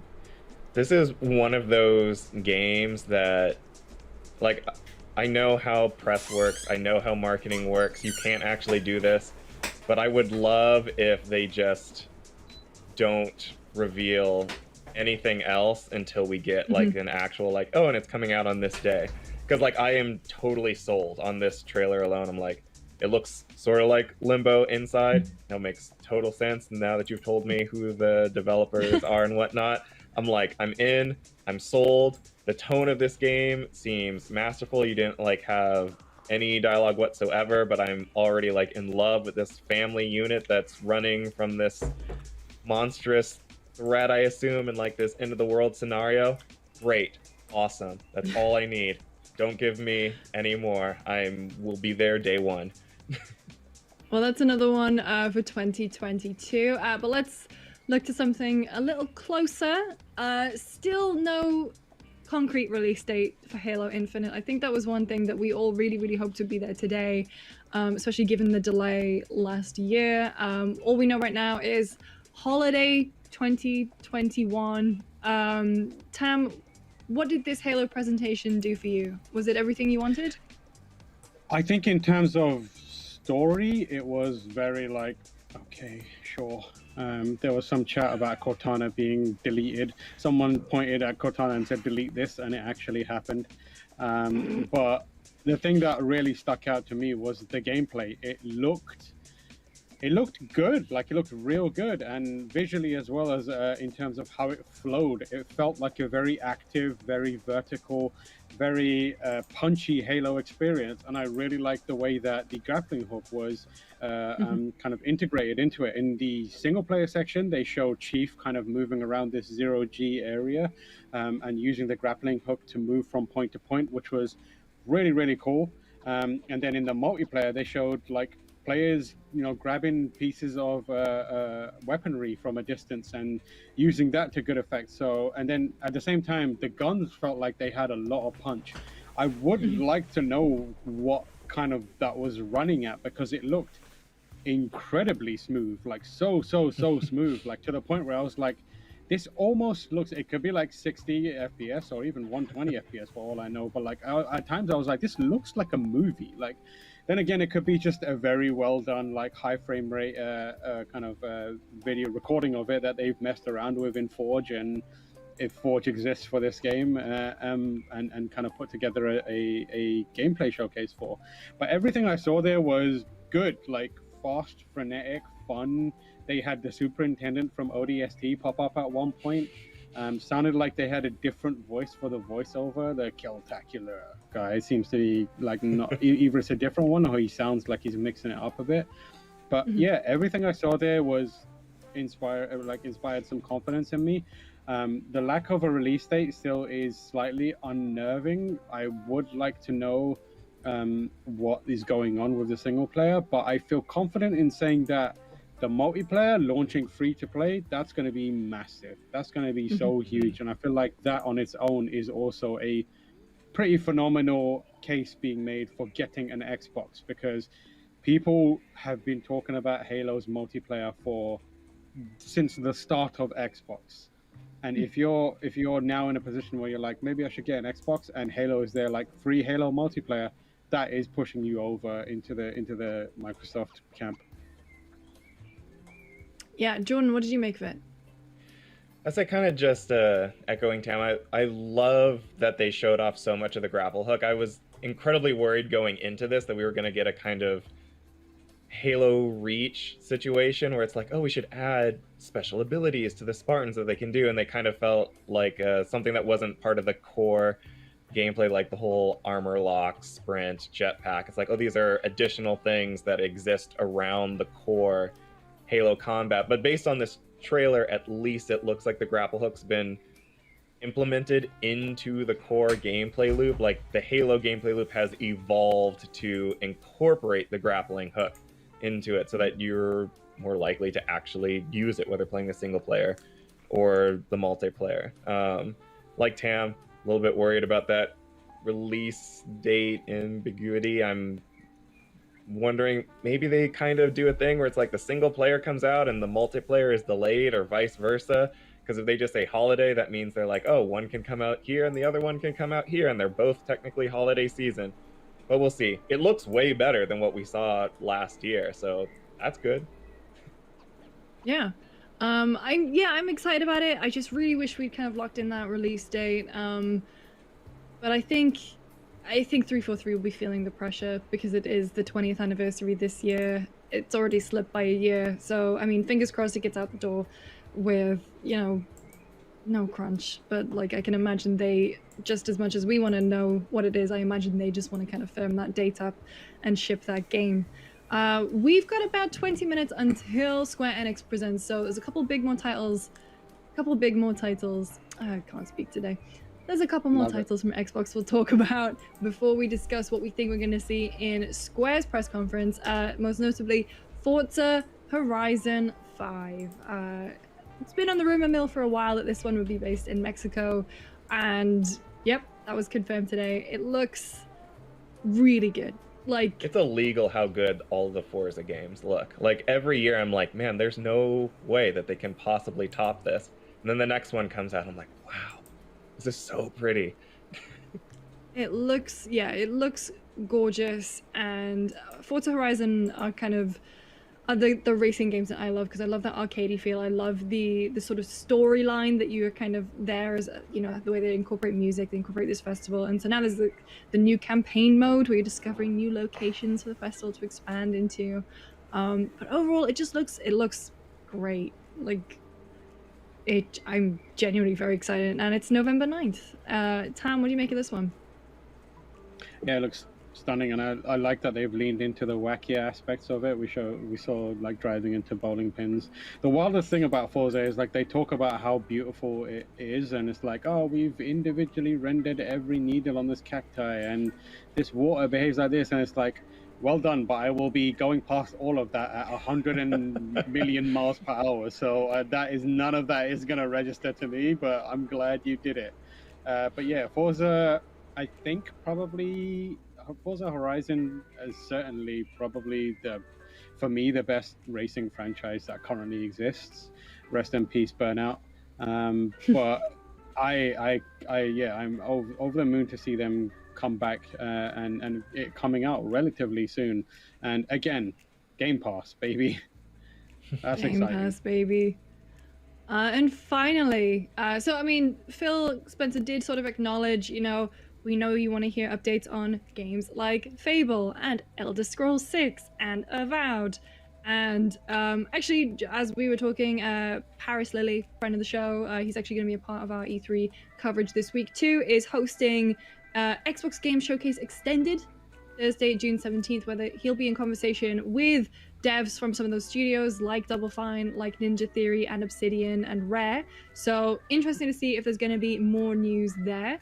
But the show ended after kind of those little teasers from Phil about the other projects that they have in the works. The show ended on a genuine surprise. It's Arcane Austin's brand new game, Redfall. So we got to see the kind of CG trailer. It's an open world immersive shooter, because immersive shooter, what else could we expect from the lovely folks at Arcane? Xbox exclusive. And it's, I don't know, like a mix of sort of the supernatural and magic, but I mean, maybe it's just because I played so much Dishonored, but you know, I see the purple and I'm like, oh, okay, yeah, this is an Arcane magic game. But also vampires and technology. So I wonder if this is like Deathloop was already this kind of evolution of previous Arcane games, and I wonder if this is equally another evolution, like taking the best bits of previous Arcane titles and putting them into something new. Jordan, what did you think about this one? Well, first off, whoever at Arcane Studios who is responsible for like creating the hair of certain characters, I want to like thank you personally. Like Dishonored 2, Deathloop, now this, like someone there understands how black people hair works, and I want to like, it's beautiful, great work, thank you so much. But like beyond that, this is one of those games, like you said, total surprise. I'm here for it. I think I might have been a little bit more excited for it had a game like this been announced before we got teases for things like Back 4 Blood, for Aliens Fireteam, before like we were looking at a year of like, here's a 4-player co-op shooter where you're gonna fight lots of hordes of these monster things with your friends. And to now get this game on top of that, I'm like, okay, how will you be different? I assume it'll be in the storytelling because Arcane can tell a story like few developers can. But just Well, I'm waiting for as that we were because recording, man, there's so much. as we were recording, so it is Evan Narcissa, previously of Kotaku and IO9, who wrote Rise of the Black Panther for Marvel and worked on Miles Morales, is working on this game at Arcane. So that's explains a lot. that's the narrative. So I'm very excited. Along with Ricardo Bear, who previously worked on Dishonored, Prey Mooncrash, and Hazel Monforton, who previously worked on Dishonored, Death of the Outsider. So yeah, a powerhouse team of narrative there, especially coming off Big of names. Dishonored and Miles Morales. So I think feeling very confident in that narrative team. We've got just about 15 or so minutes before we head to Square, so I'm going to wrap up our thoughts on Xbox. Overall, Tam, you gave it a 10 out of 10. Are you standing by that? Yeah, absolutely. I mean, like between all the games that are coming to Game Pass, both like indie, smaller games that were led by the tone pieces, as you call them, to the big stuff like Starfield. I mean, like Redfall is the standout for me. Like I love Arcane's games, and they're sowing the seeds for a fascinating universe and characters, which I really love out of them. And then updates for all the existing games. Halo looks great. They had pretty much every box that you would want them to ticked. So you really can't argue with the quality of that press conference. It's, like Jordan said at the start, one of the best Xbox press conferences that they've had so far, and most importantly, in a big way, addresses some of the complaints or criticisms that have been leveled against them. People saying that Xbox doesn't have games. They absolutely do. They were proven right time before with their strategy with Game Pass, and as time goes on, I think Game Pass is going to go from strength to strength, as it already has. And if you're an Xbox owner, it's a good time to be an Xbox owner. If you're not, it's a good time to jump in and just enjoy the games. Jordan, closing thoughts on Xbox? What Tam said, 2 thumbs up. Awesome job, Xbox. Like it was good. Like finally, you gave me the E3 that I've been asking for you to give me for like the past 4 years. Keep it up. Well, Merry Christmas, Xbox. I mean, I don't think anything will ever pass when Usher did all those really random videos, but we can hope that you'll get him back in to do some more. We've got about 15 minutes until Square Enix presents. So they've already announced, I believe, some of the games that they will be talking about today. Let's start with Babylon's Fall. So collaboration between Square Enix and Platinum Games.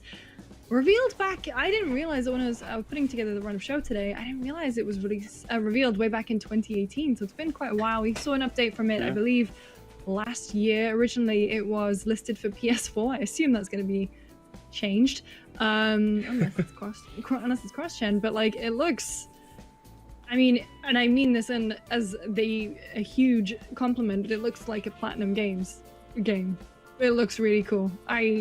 Immediately you get the Devil May Cry vibes. I know that's Capcom, don't at me for that, but like you get the Bayonetta vibes. Yeah, they have a style to their games.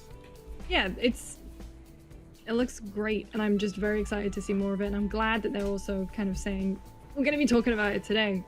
Tam, I know those games are your bag. What do you think we'll see from Babylon's Fall today?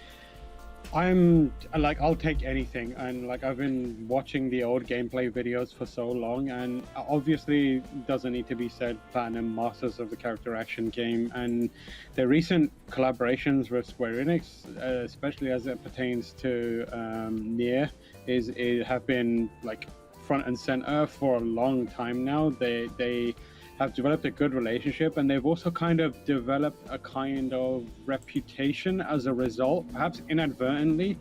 The expectation for story is now way higher on Platinum Games. I mean, Yoko Taro did the heavy lifting on that stuff when it came to Nier, but it's they are inextricably linked now. People are gonna play the Nier games, Nier Automata specifically, and think, oh, this is a studio that makes awesome character action games, and they tell a really compelling story with unique hooks and mechanics in there. It would be wild of them to take a step back from this point and not have a good story to tell. Having said that, even if it's something as simple as and schlocky and fun as Bayonetta or Vanquish or any number of other games that they have made with just kind of popcorn flick style stories that you can experience and then throw away, that's still enough for me. The things that I want from them are the mechanical stuff. I want to press buttons, and based on what I've seen in Babylon's Fall already, it looks like you will be pressing a lot of buttons. You'll be pressing a lot of buttons very quickly to try and chain those combos. Yeah, I'm really excited about this one.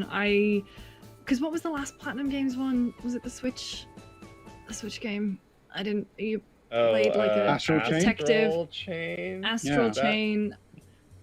I believe that was Platinum, but I didn't really get on with that one. I remember trying it out, but here's hoping that Babylon's Fall, after having like quite a lot of time sort of behind, like tinkering away at it behind the scenes, I hope it's something really great. We also know we'll be seeing more of Life is Strange True Colors. Now, I'm really intrigued to see that they are breaking away from the episodic model, because that's kind of that's what I associate with Life is Strange. Thank God, from Jordan there, but like that's what I associate with Life is Strange. It's like they took that Telltale formula and they used it a lot in the way that each episode was structured. Like every episode had its own arc, and so I'm interested to see how that is going to translate to just one game. I know this is Deck 9, this is not the original dev, Don't Nod, and so I'm intrigued. And also I've been reading Mistborn recently, and I love that Alex Chen's character is essentially a soother, which is a reference only for people who've read those books, but still. Jordan, what do you think we'll be seeing from Life is Strange today? I honestly think we'll probably get, or at least I hope, some sort of extended gameplay thing. Like during their big reveal, it's like, here's Life is Strange True Colors. They covered a lot of the story. They're like, here's a few of the characters we're bringing back from previous games. Here's the powers and everything like that. But we don't actually know what that's going to look like, how that's going to work. Like, this is a game that has an actual central location, and since it's not this episodic release where you're moving from place to place with every entry, there's going to be this one space you return to that's constantly evolving over time, and we don't really know how that's going to look. Obviously, they don't want to show their entire hand. It's like, here's all the secrets for this game, but we should probably get some sort of indication of how they're able to transform the traditional formula for Life is Strange by transitioning away from the episodic model. Like, it's still episodic. There's still like episode 1, 2, and 3, but since we're getting the entire package, what can you do with that? How can you change how this game plays and evolves depending on that we're getting all of it at once? Yeah, I'm really intrigued to see more of it. I'm also very interested in like the power itself. It's kind of the able to kind of absorb and manipulate strong emotions, and each emotion is represented by a color, hence the name Life is Strange True Colors. And I just think that kind of sets itself up to be for lots of cool gameplay moments and sort of character interaction moments. But I don't know if I want that system to be really reined in, or if I want it to just kind of be going the whole time, because I imagine that could get overbearing. But another thing that I do love about Life is Strange is how they work with music. And I remember the original Life is Strange had an incredible soundtrack, and that's one thing that I'm really hoping for in this one. I know they have looped in, I cannot remember their name. They're big on TikTok. I think it's the person who sang Prom. Oh, the artist, MXM Prom tune? Dress. Yes. So I've seen them tweet a bunch of stuff, and maybe we'll see more of the soundtrack today. But that's Life is Strange. We'll now be seeing some of that as Square Enix presents Marvel's Avengers. Tam, can I come to you for this one? They did. Probably the only person still playing this game. Me and Greg Miller, let's go, baby. I was gonna say Simon Cardy deleted it from his hard drive to make Just space me, for Greg, something and else. Sean now.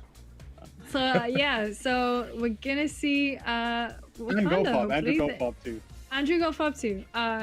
They tweeted out a picture of Black Panther yesterday. Is this gonna bring you back to Marvel's? I mean, you weren't even there because you wanted to be there. You were there playing begrudgingly. Is this I mean, like, I am like duty bound to experience most Marvel content. Before everyone gets up my ass, I was into Marvel comics before the MCU. Relax, okay, chill. But yeah, I mean, like, my issue with Marvel's Avengers has and continues to be a dearth of content. The drip feeding approach is not enough, and that has been a big problem. Everything they've given us so far it's a drop of water when we've been walking through a desert. That's just not good enough. But having said that, the Black Panther content feels substantial. It's a new character, a character that looks interesting, and will have a new area for us to explore and play in. And then also, you know, that is going to have a knock-on effect on the other content in the game. So I am excited about the Black Panther content, War for Wakanda, in Marvel's Avengers. I hope that it's a little more meaty than previous expansions or content drops have been. We're still waiting for big things like the raid and that kind of stuff, and we're not going to get that for a while. But I hope there's enough in the Wakanda stuff to keep us coming back and maybe even bring a few more players into the fold, because that is a game that, talk about games that could benefit from being on Game Pass. That is one of them. It's unfortunate that it's still a full price. I mean, you can find it discounted everywhere at this point, but it's unfortunate that the game has such an uphill struggle to bring people in, because between what it has now, like if you're the kind of person who wants to jump in, play an Avengers game and then bounce, what it is now is pretty good. If you're the kind of person who wants to jump in, play the Avengers game and then keep playing the Avengers game, less so. But I'm hoping that the War for Wakanda stuff will bring it a little closer to being that, you know, games as a service persistent experience that we've been hoping it will become soon. Yeah, I mean, I agree with you on the point about it coming to Game Pass, but I think with the exclusive Spider-Man, I mean, where is the exclusive Spider-Man stuff for PlayStation? Who is he? Where is he? He doesn't exist. I demand I do not know photos. him. I do not know this Photos of man. Spider-Man. So yeah, I'm interested to see if the Wakanda stuff can bring a lot of players back to Marvel's Avengers, because I mean the single player mode was a lot of fun. I had a good time with that. It's just I can't do the grind, man. That just wasn't enough for me. Speaking of Marvel, we know that there is going to be the new game from Eidos Montreal. The rumor mill, been going over time, believing that it is a Guardians of the Galaxy game. I think the movie's coming out, is it next year? Jordan, are you a big fan? Do you think this rumor is going to be true? Like, are you psyched for a Guardians game, or do you kind of wish that Eidos would maybe do a 180 and just slyly reveal another Deus Ex that everyone is asking them for? Well, when you put it in those terms, then it's like, well, yeah, I want Deus Ex. But if the rumors are to be believed and we're getting a Guardians game, like, just take heed of what Marvel's Avengers has done right and what it has not quite captured. Like, show us something that's really story driven, maybe just make it single player. I'm not quite sure how you do that, given that the Guardians of the Galaxy are a group of people, but I'm sure you can make it work. Marvel's Avengers just shows that sometimes you don't have to go with the game as service model with your new game. You don't actually have to do that every single time. Sometimes you capture something really, really good with a single player game. And so if you are going to do a Guardians of the Galaxy game, I hope it's that. And if it's not that, then I hope the rumors are wrong. I was gonna say, just like sometimes it's okay not to have a press conference, sometimes it's okay not to be a game as a service. So So that's the stuff that Square has announced that they're kind of going to be talking about today. Let's talk about my favorite bit, rumors. Because I mean, that's 4 games for like 45-minute press conference. I think there's more. We did just have the release of Final Fantasy VII Remake Intergrade with the Yuffie chapter. I've not had a chance to play it just yet. But do we think we'll get any breadcrumbs about Remake 7 Remake Part 2? It's getting into Kingdom Hearts levels of titling there. Tam, what do you reckon? Absolutely not. I do not think that they will be showing off Part 2. I would love it. I would be well up for it. If we do get something, it will just be a logo that says Final Fantasy VII Remake Part 2 or whatever. The thing that I still feel there will be Final Fantasy VII content. I don't think it's going to be this specific game, but they have a lot to work with. They've got the mobile games, they've got the weird battle royale game, they've got a bunch of other games, and then there was that rumored action game that's being developed by Team Ninja that is supposedly in production and got leaked. So maybe we finally get to see that. I hope we do get to see that because that sounds cool, although I'm still very wary of Team Ninja doing action games based on other people's IP. I lived through Metroid Other M and I still have nightmares about it. But they have improved as a studio massively between Neo and the various other games that they have been working on. Yeah, I mean, I'm very intrigued to see. I think that the Team Ninja one is called, let me see, Final Fantasy Origin. That's according to a report by Fanbyte. I mean, I'd be down to see it. I think that could be really interesting. I do wonder how much Final Fantasy they are going to like lean on in this press conference, if they do at all, because obviously there is 7 Part 2. Like you said, there are the mobile games. There is the Battle Royale game. There is the sort of 7 remake, I suppose you could call it. There's that one. But then there are all these rumors too. I saw Jason Schreier tweeting about this earlier today, but like a 2D Final Fantasy, some sort of collection, which would make sense. And people were kind of tweeting out the other day that all of the app shortcuts on iPhone, like all of the artwork had changed. So maybe there is something in that rumor. I don't know, but I think it'd be cool. Do we think 16 today? Anything from 16? No. You don't? There's no way. Like Tam says, they have flooded themselves with so many Final Fantasy projects. There's no way that they have all of these plates spinning and they're like, oh yes, and we're well enough on our way with Final Fantasy 16 that we're able to show something off. Do we think 16 today? Anything from 16? No. I remember people saying you don't? There's no way. Like Tam says, they have flooded themselves with so many Final Fantasy projects. There's no way that they have all of these plates spinning and they're like, oh yes, and we're well enough on our way with Final Fantasy 16 that we're. I would say to the team there. All right. We should 30 seconds to Square Enix. Sorry, I was very quiet there, guys. I was just having a rest. And everyone is in love with all of the MMO stuff we're doing. This is a creative team that is responsible for a lot of that. We can parlay a lot of goodwill into this new Final Fantasy project. And it would, at the very least, behoove them to show something small and have from the team that bought you. I wonder the what they're MMO actually going to this show game. off. Even if it's like a short teaser or even just like a kind of splash screen, I think that would do a lot of good for them, and also keep the conversation around Final Fantasy 16 going.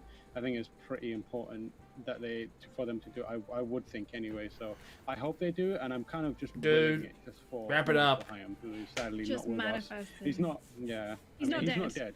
He's at E3, so you will see him on the ESA stage. Probably wrap it up. screaming about Final Fantasy shortly after this.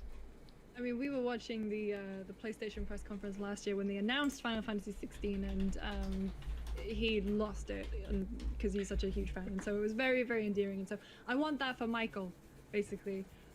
We've got just under a couple minutes before we'll go to the Square Enix Presents conference. Forspoken, formerly Project Athia. I wonder if we'll see more of that today, but also I think what's more likely is the 25th anniversary of Tomb Raider this year. I would love to see them do something with that. I don't know if it would be a new Tomb Raider game, or maybe even just like a remake in like, you know, took what they did with Final Fantasy VII Remake and just like really put a lot of time and energy and resources into fully remaking that game. Just make the platforming better, because I remember playing that as a kid and it being unforgiving. We're shortly going to go over less than a minute until we go over to Square. Tam, big prediction, what do you want to see? Nobody cares about Tomb Raider. This is Legacy of Kain season. Where is Soul Reaver? Where is Soul Reaver, Square Enix? If you do another press conference without mentioning Legacy of Kain or Soul Reaver, you are most of the way dead to me again. Put Lara Croft in a grave, revive Raziel, finally. Oh my god, dude. I know. He'll get reprimanded as Can we watch. Jordan, what about you? Give me a 2022 roadmap from Marvel's Avengers. Give me any indication to re-download Marvel's this game. Avengers. Give it up, Square. Give it up. I think they're just going to give it up with Marvel Avengers. Alright, we're heading over to Square now. Make sure to stay tuned because we'll be breaking down the press conference as soon as it's over. We'll see you soon.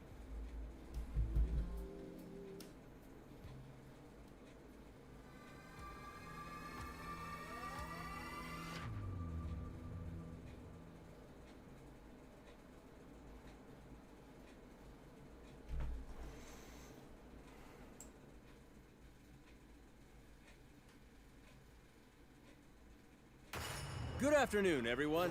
It's Matt Mercer here, and I'm back as your host of Square Enix Presents. Today, we have a special E3 edition of the show for you, with new game announcements, updates, and exciting news from our studios across the globe. So let's kick off with the world premiere of a brand new game from Eidos Montreal. We hope you enjoy the show. Deus Ex. Come on, like Deus Ex. Come on. I am so proud of you. Do you know what a birthright is, Peter? It's Guardians of the Galaxy. Ah. Something that's a part of you. Like your name. Gardeners of the Galaxy? What? No, Rocket. So I let Groot fill out the paperwork. Dude. So we got fined. We appear to be 6,963 units short. That's not Batista. We really need a plan. Oh. Well, I'm definitely getting Content ID for this one. Would it kill you to have the likeness of the original characters in the movies? Just chuck him. Disrobe! Keep your pants on. Although it could be used as a distraction. Smash him up, Drax! We're all professionals here, right? Maybe we can work something out. Peter! You had one job, Quill. I did exactly what? You are No, you. Teammates. That's who. It's literally in your contract. I made no such commitments. In less than 3 cycles, all That is not Star-Lord. Come on, seriously. You idiots! You kidnapped their stunt doubles!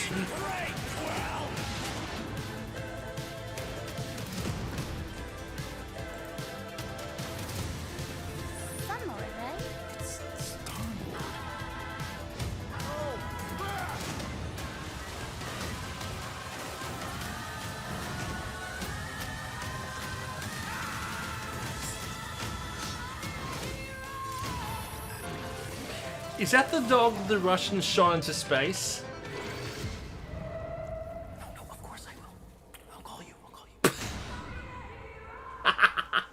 Oh my god. Hi, my name is Olivier Proux, senior producer here at Eidos Montreal. For the past few years, we've had the privilege to work on our version of Marvel's Guardians of the Galaxy and reimagine it into a single-player, story-driven, third-person action-adventure game.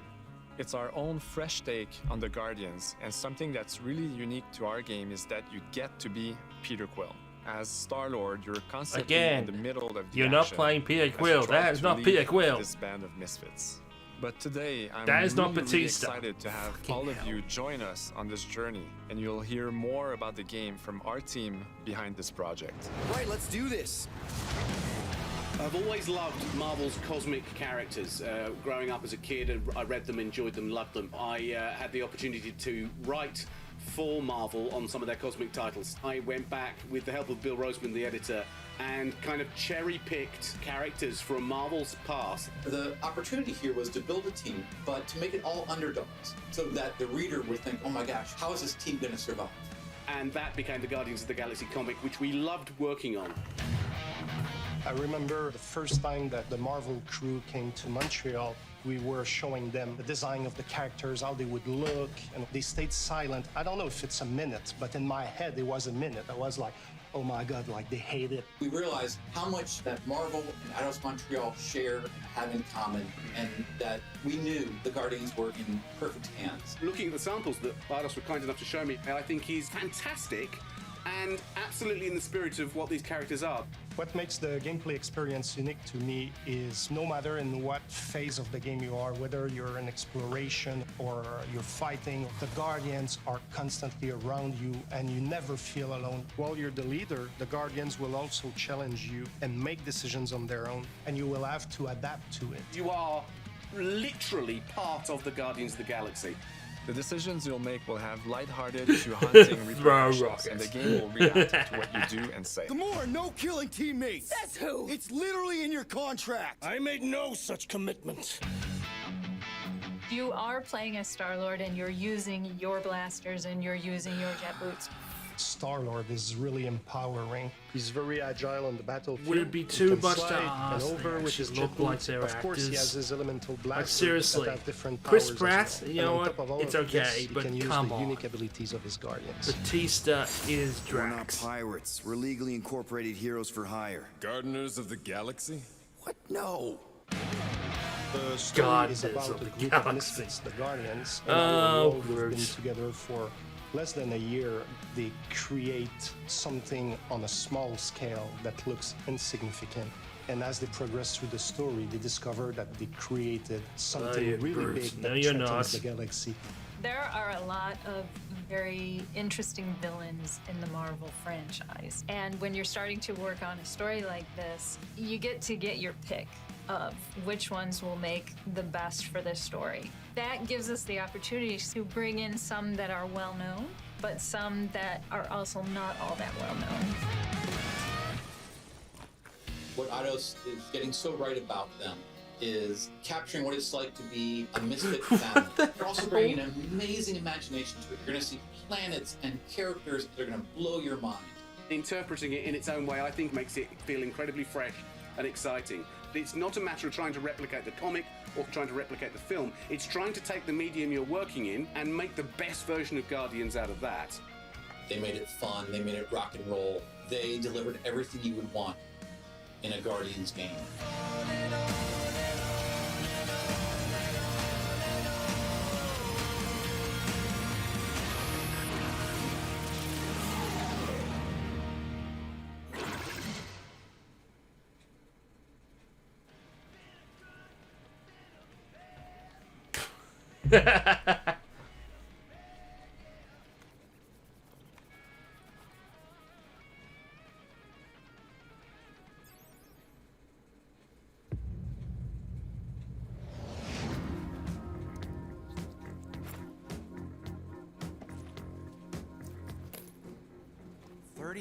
Units?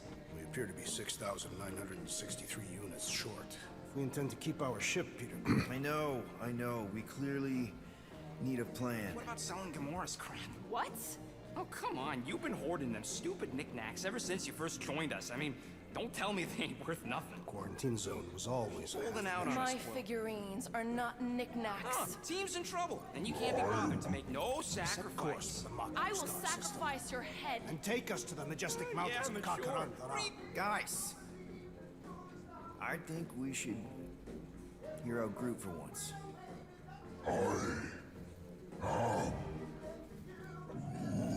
You know, the only problem with your plan is that Lady Hellbender only buys monsters, and you are not a monster. Groot, are you really offering to...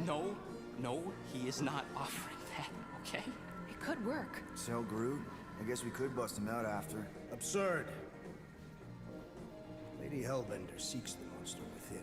The small, ugly one is clearly the correct choice. No, I'm sorry. I just can't get over the fact that they're not there. I vote we sell Groot.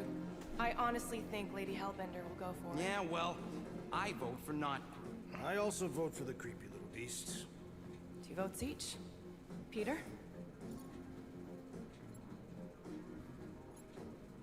Well, Rocket's definitely scarier on the inside. He's unstable and vicious and totally oblivious to the needs of others. Okay, we get it. All right, let's do this. Let's go sell a monster. We're not seriously flying into that. You say the weather patterns of Seknarf 9 are tied to the temperament of its ruler. That's not how women work. Or weather. We're flying the wrong way. Nah, he's not flying at all. Guys, relax. Just one minor adjustment. I ever mentioned how much I hate rain? Hellbender's castle isn't even that far. That is not a castle. It is an impregnable fortress. So how do we impregnate it? Ask Peter! Let's just get closer. We'll figure it out on the way. There is nothing to figure out. As beast merchants, we will easily gain access to Lady Hellbender. Good. We've already got a beast. All that's left is the merchant part. Good thing I put on my official merchant costume. There is no such thing. Oh my god, this is... Ugh. That is some really crazy lightning out there. Never seen anything like it. I can't decide if this is cringe or just...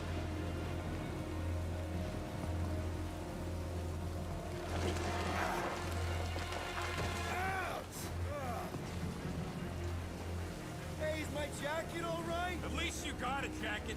Some of us are soaking here. Less whining, more walking. Hey, Stormlord, we ain't seriously walking through this. It'll take forever in this storm. Stop complaining. The hardship will strengthen your spirit. I face more than enough hardship. Thank you very much. You are welcome, Feeble One. We got this. Just don't fall and we'll be fine.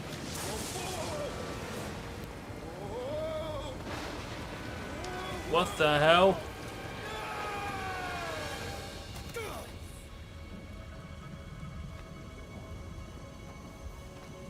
Everyone okay? We should have gone to Maku 4. I would be wary, Rodent. You know what? I survived freaking Half-World. I think I'm scared of some little... It's not alone. Get ready. What are these things? They are amorphous vermin. Shoot first, questions later. Drop them, Gamora! This won't hurt much. Smash them off, Drax! Meet your maker. Steel Boy's enjoying this way too much. This is the local fauna! It's about to be an endangered species. Why are we facing Jello cubes? Oh, you, Rocket! Time to go boom!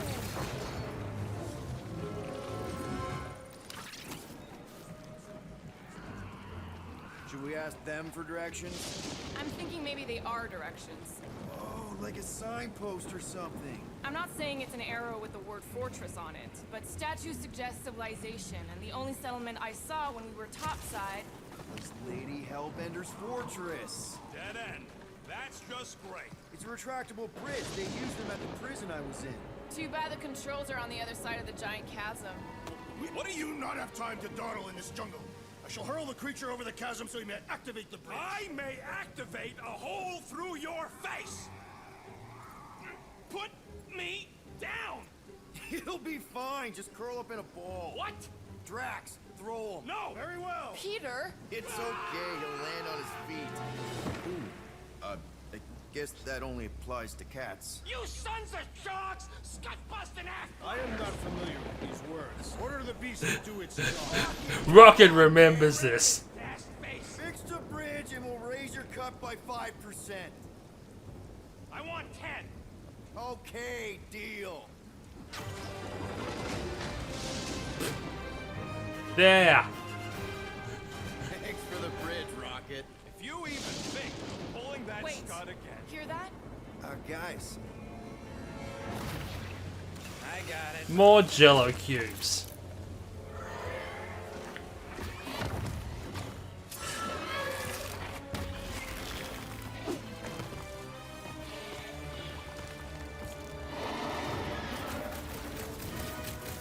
These creatures are perfect predators. Stop cheering for the murder monster. Somebody's having fun.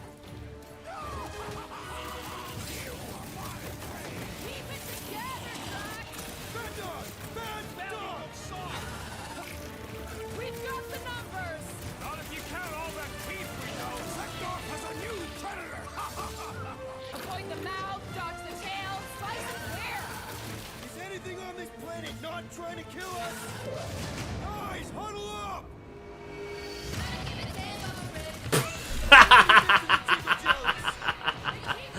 Oh, yep, definitely getting content ID for all this.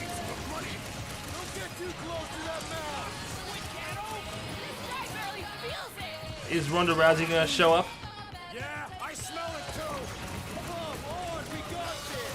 Perhaps these were sent by Lady Hellbender. How come monsters are never friendly?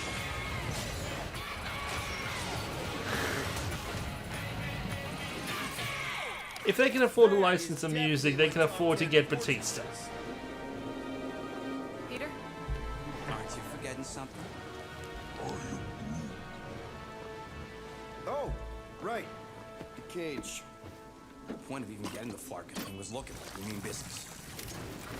They can Alright, afford Rocky, Chris Pratt. Put on your monster face. I only got one face, Quill. Are you sure about this, Peter? Look at him! You better have one hell of a sales pitch.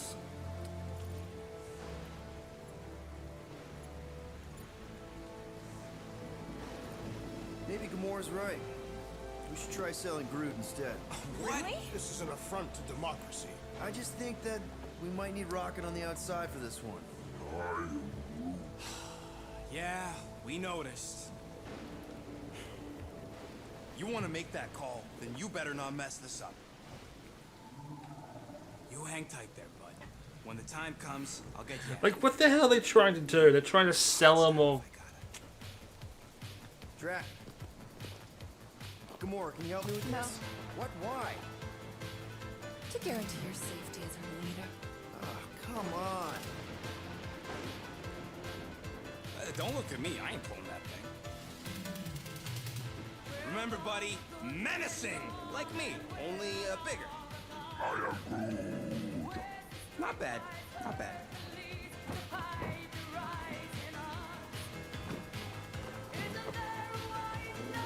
Easy, big guy. So, how long before someone else wants to pull this thing? You're 60 clicks from the fortress. I'd say closer to 75. We got this.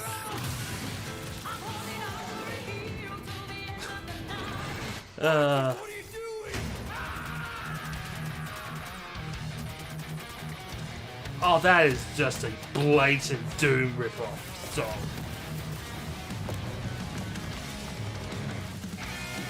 That is just ripping off the Doom song, theme song.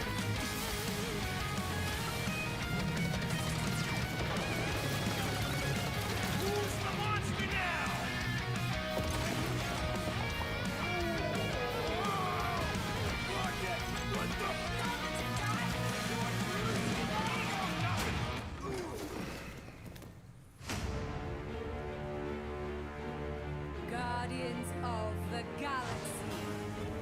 How many times do I have to kill you?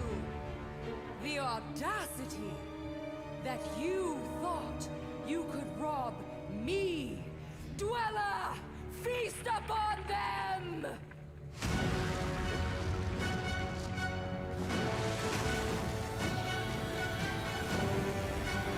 I mean, you got this. Oh, October.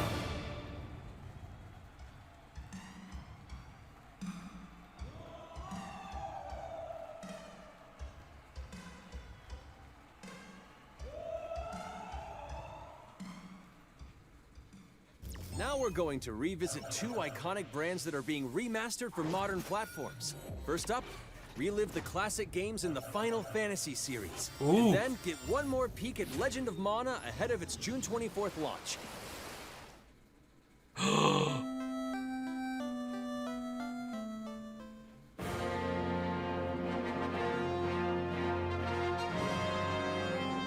No way.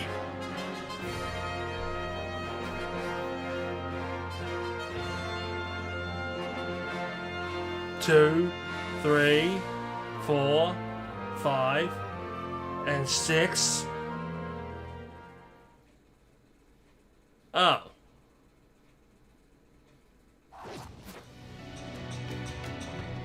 Fucking hell, why did you bring them to Switch, you motherfucker? I thought it was gonna be like a 2.5D remake of them, like Octopath. Alright, well this one's at least coming to Switch.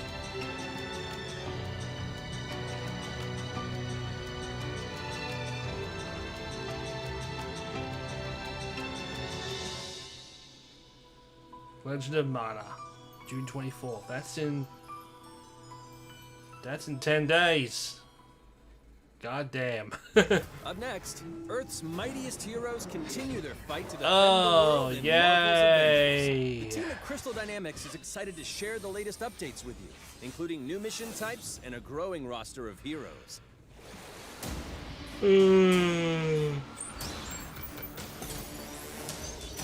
We got the roadmap. Oh, at least they have a roadmap. Cosmic energy is building up. Every second counts, people. Keep it moving. It's beautiful, isn't it?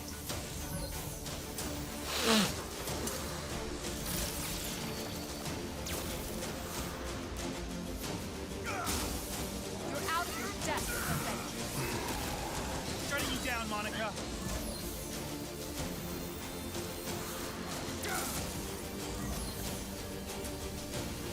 The world doesn't need Avengers.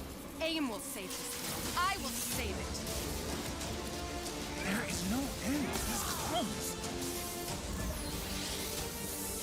You don't understand what that cube is capable of. Ugh. I really do not care about Avengers. Marvel Avengers, I am so burnt out on Marvel.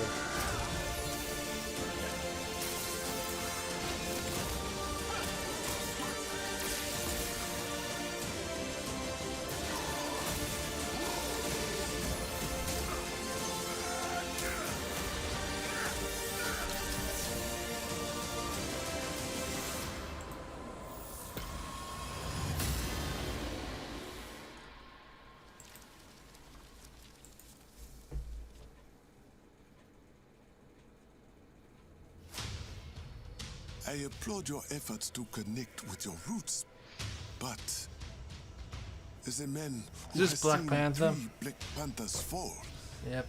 I must warn you of a few things. Many eyes follow the path you are about to walk down.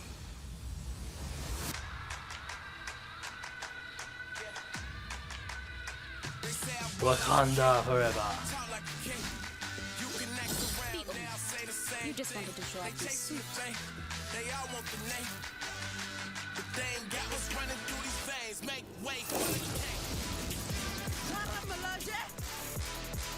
It is Claw.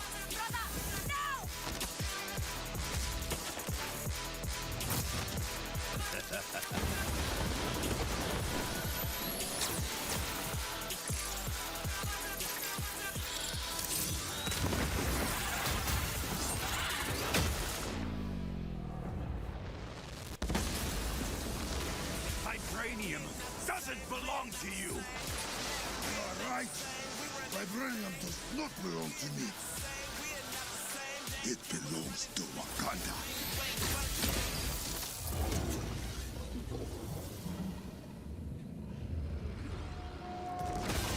Look at me now, count me down. So give me the crown. They say I walk like a king, talk like a king. You can act around now, say the same thing. They chasing the fame, they all want the name. But they ain't got what's running through these veins. Say I walk like a king. Now it's time to give mobile players a quick look at some of the games that will be available in the coming months. Good evening, 426. Our intelligence reports a new threat to global stability. Their reach is unlike anything we have seen before. Following Agent 47's disappearance, you were selected because of your remarkable skills. Execution must be perfect. We will strike from the shadows, and they will never know what hit them. Yay.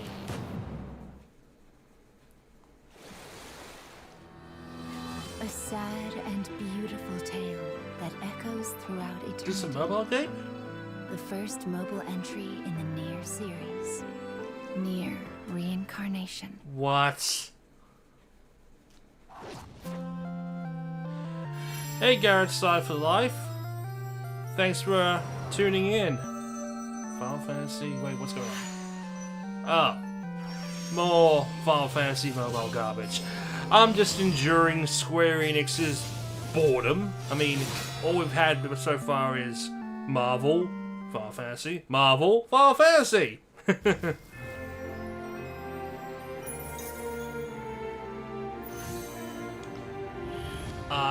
These mobile games are absolute rubbish. I'm sorry, they are. They are basically just gotcha games. I hate them so much.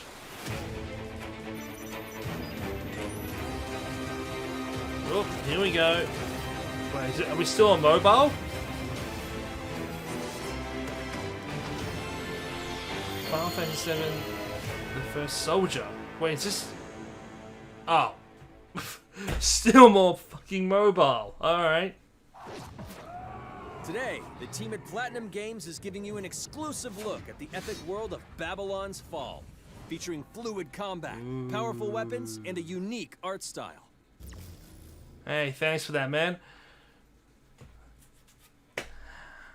I definitely love, you know...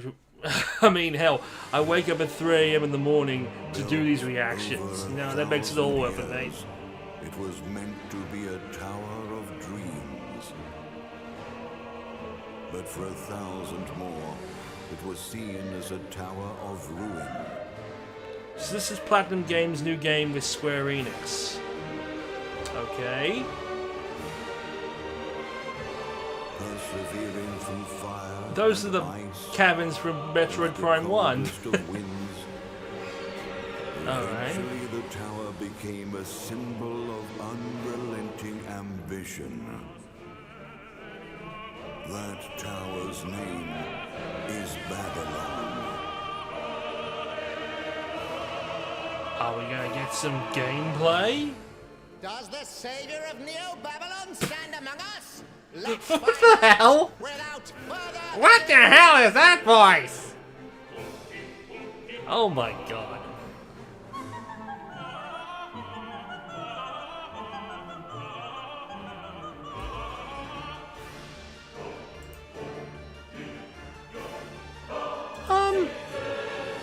There are a few little things here and there, but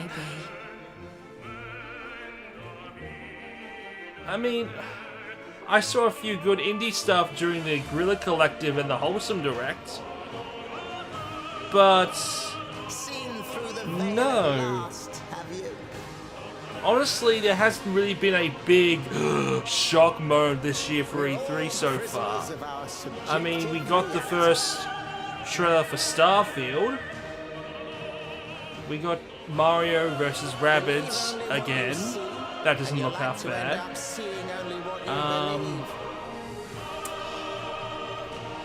But yeah, there hasn't really been anything like that stops time. so far. And honestly, I don't see anything becoming anything major until Nintendo. And that's what be for another 2 or 3 days. Above the tower. What the fuck is up with these voices? Before you. Now begins its tale of both hope and despair. Oh, great. PS5.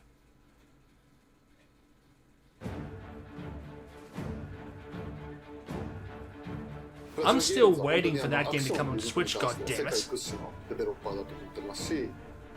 ニーオートマタでそれが証明できたんじゃないかなと思ってます。ニーオートマタのアクションを I'm still waiting for Nier Automata on どうしたらいい Switch. かって選ばれたジャンルがハック&スラッシュでした。のでこのゲームのコンセプトは端的に言うと、ニーオートマタのアクションでハック&スラッシュという You ジャンルを know, 楽 they しむという constantly say Nintendo leaks out stuff. I don't believe it. I mean, look, Nintendo has always kept things close to their chest. I mean, if there is going to be a Switch Pro, if there's going to be a brand new F-Zero, that kind of stuff, we won't know until they announce it. Because Nintendo rarely leaks. Hell, the only time that they leak is when Ubisoft is making their games. Because the Mario Rabbids announcement leaked a few hours before the event. You don't get that kind of stuff usually with Nintendo personally. ハイファンタジー感というかその上品さというところはすごい意識してくれっていうふうに言われましたね。カートゥーンチックにならないようにというか、リアルに本当に存在している人たちがいるかのような感じは意識しました。このゲームは運営型のゲームとして開発しています。発売後も定期的に The game is developed as a live service time. ようやく皆さんに改めてこういった形で That just said all anticipation for me. まさにこれから開発の佳境になって I do not go for live service titles at all. Period.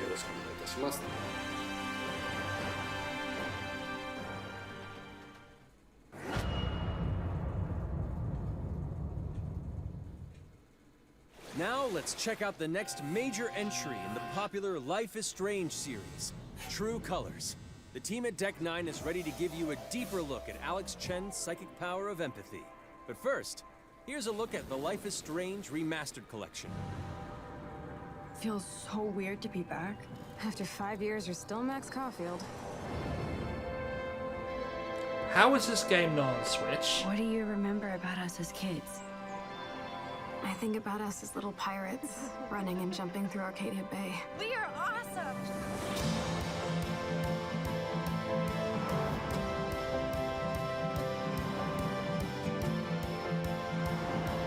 Dude. I mean, you can hardly notice the changes. Take my picture with your new camera. That's Rachel Amber. After my dad died and you moved, I felt abandoned. Oh, good. You're here. Rachel saved my life. She was my angel. Something happened to her. We have to find her, Max. Holy shit. Max, what's going on? No! Whoa. I discovered I could reverse time. What the hell is this? Whatever's going on between us is special. Step back before you regret it. Ben, Max! Then I realized I had a choice and the power to change everything. Arcadia Bay is on the edge of disaster. Time to change time. Whatever happens, I'll always have your back. Always.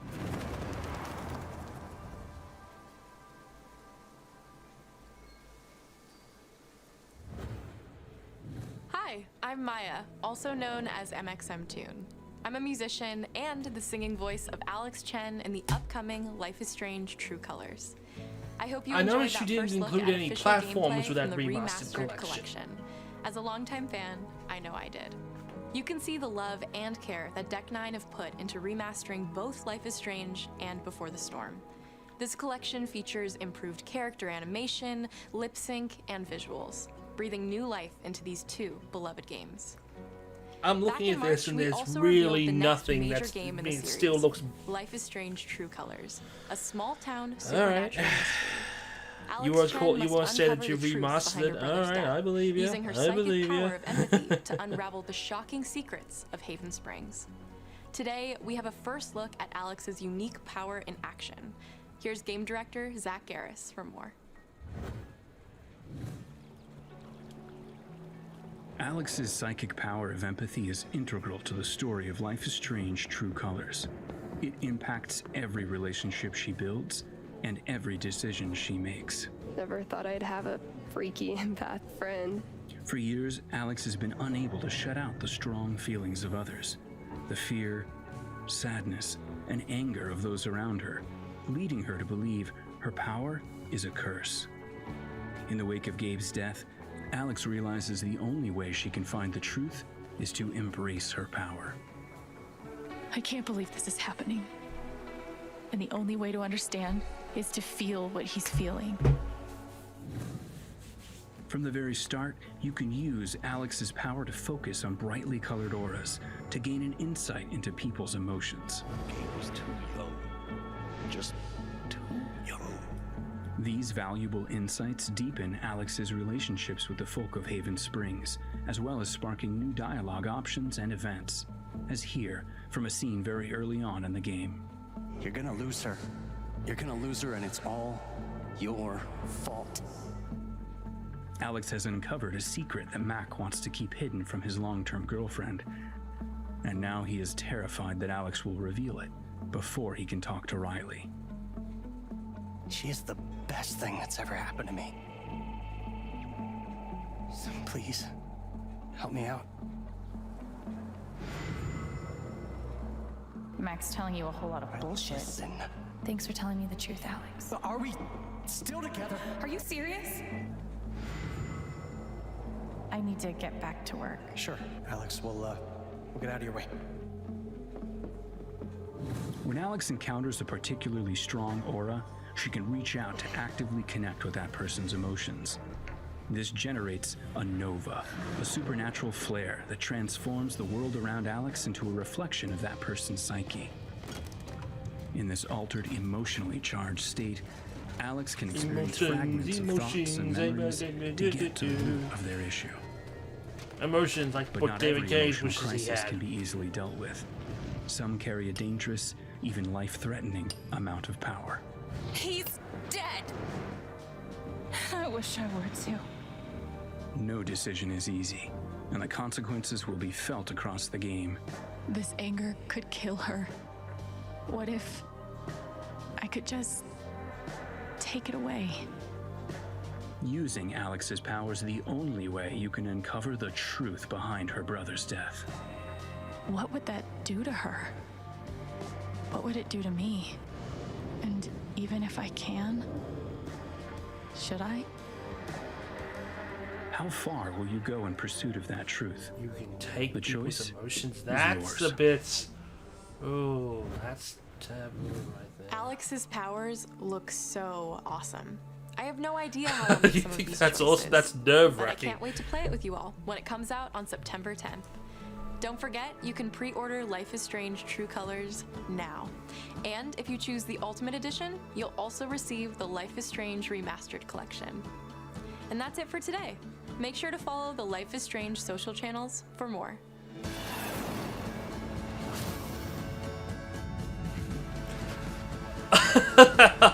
Oh god. That reminds me of Super Princess Peach. Funnily enough. Again, no platforms. And now, we are excited to unveil a brand new title from Square Enix Japan. Ooh. Okay.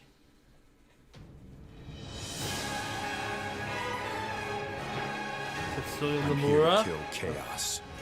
That's my mission. Team Ninja. Looks like chaos has been waiting for us. You gonna make us go in there and find you? Guess we'll just show ourselves in.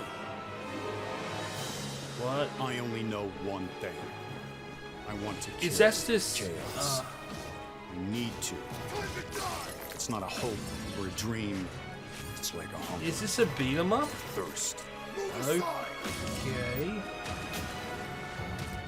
You're dust.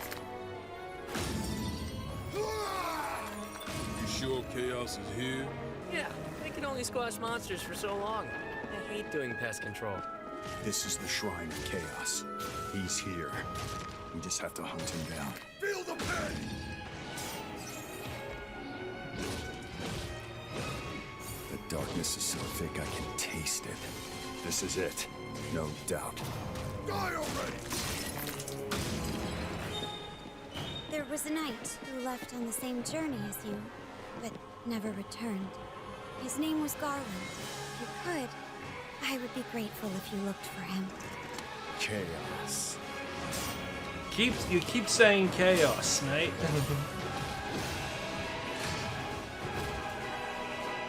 Crush you! Know when you're beaten! And who are you?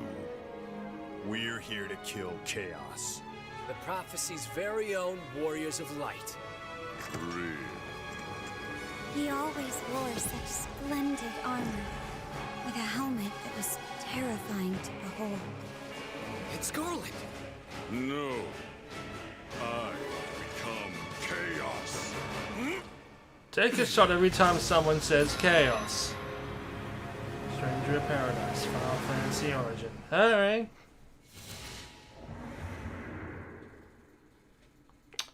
No switch.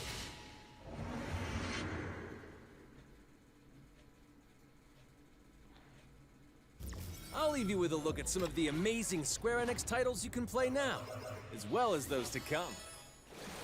I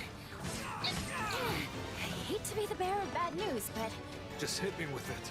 I'm gonna drop plate number 7. They're gonna do what?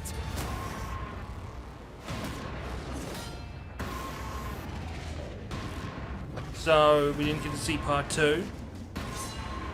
New replicant.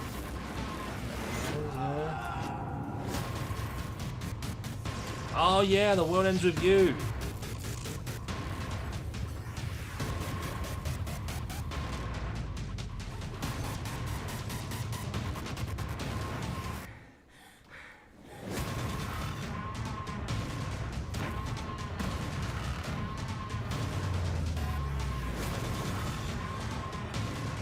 It's all or nothing.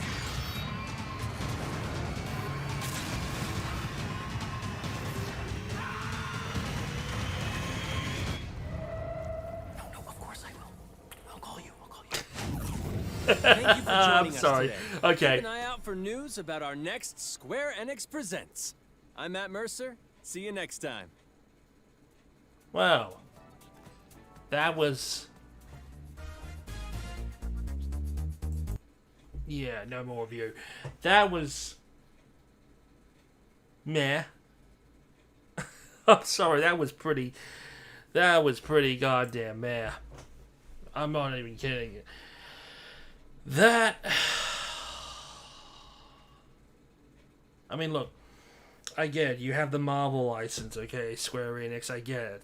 I get it. But that Guardians of the Galaxy game... Say what you will about the Marvel Cinematic Universe, but they've given an identity to the characters. And basically trying to... And what's worse is that... Like the Spider-Man game, they tried to recreate the Peter Parker model to look like Marvel after the fact. But I can't look at this like Guardians of the Galaxy and I'm not seeing Chris Pratt or I'm not seeing Bethesda. Like, why?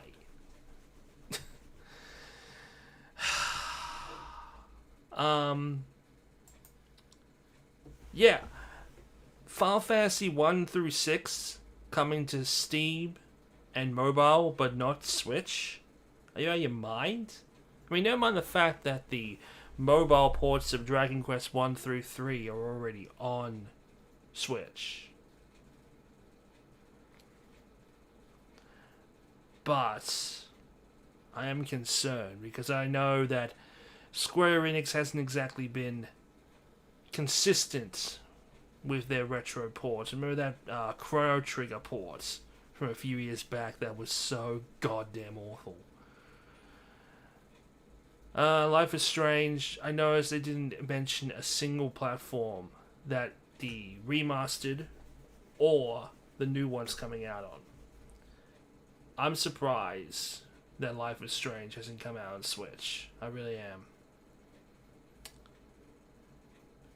Babylon's Fall, didn't get it. I did not get it one bit. Okay. It's 6 a.m. here in Australia. Once again, I've worked my ass to the bone. I've barely slept over the past few days. I am going to go back to bed for a bit. I'm going to relax. And I might come back in a few hours for the Future Game Show. Maybe. We'll see. But if I don't show up for Future Game Show, I will show up tomorrow. Because we'll have Limited Run. And we'll also have Capcom. I think. Yeah, we'll at least have Limited Run. And then the day after that will, of course, be Big N's Time to Shine. Will we get the Switch Pro? Breath of the Wild 2? About Metro Prime 4? Who knows? But right now, thank you so much for watching Day 2 of Unboxed E3's live reactions. And we'll see you all next time. Bye for now.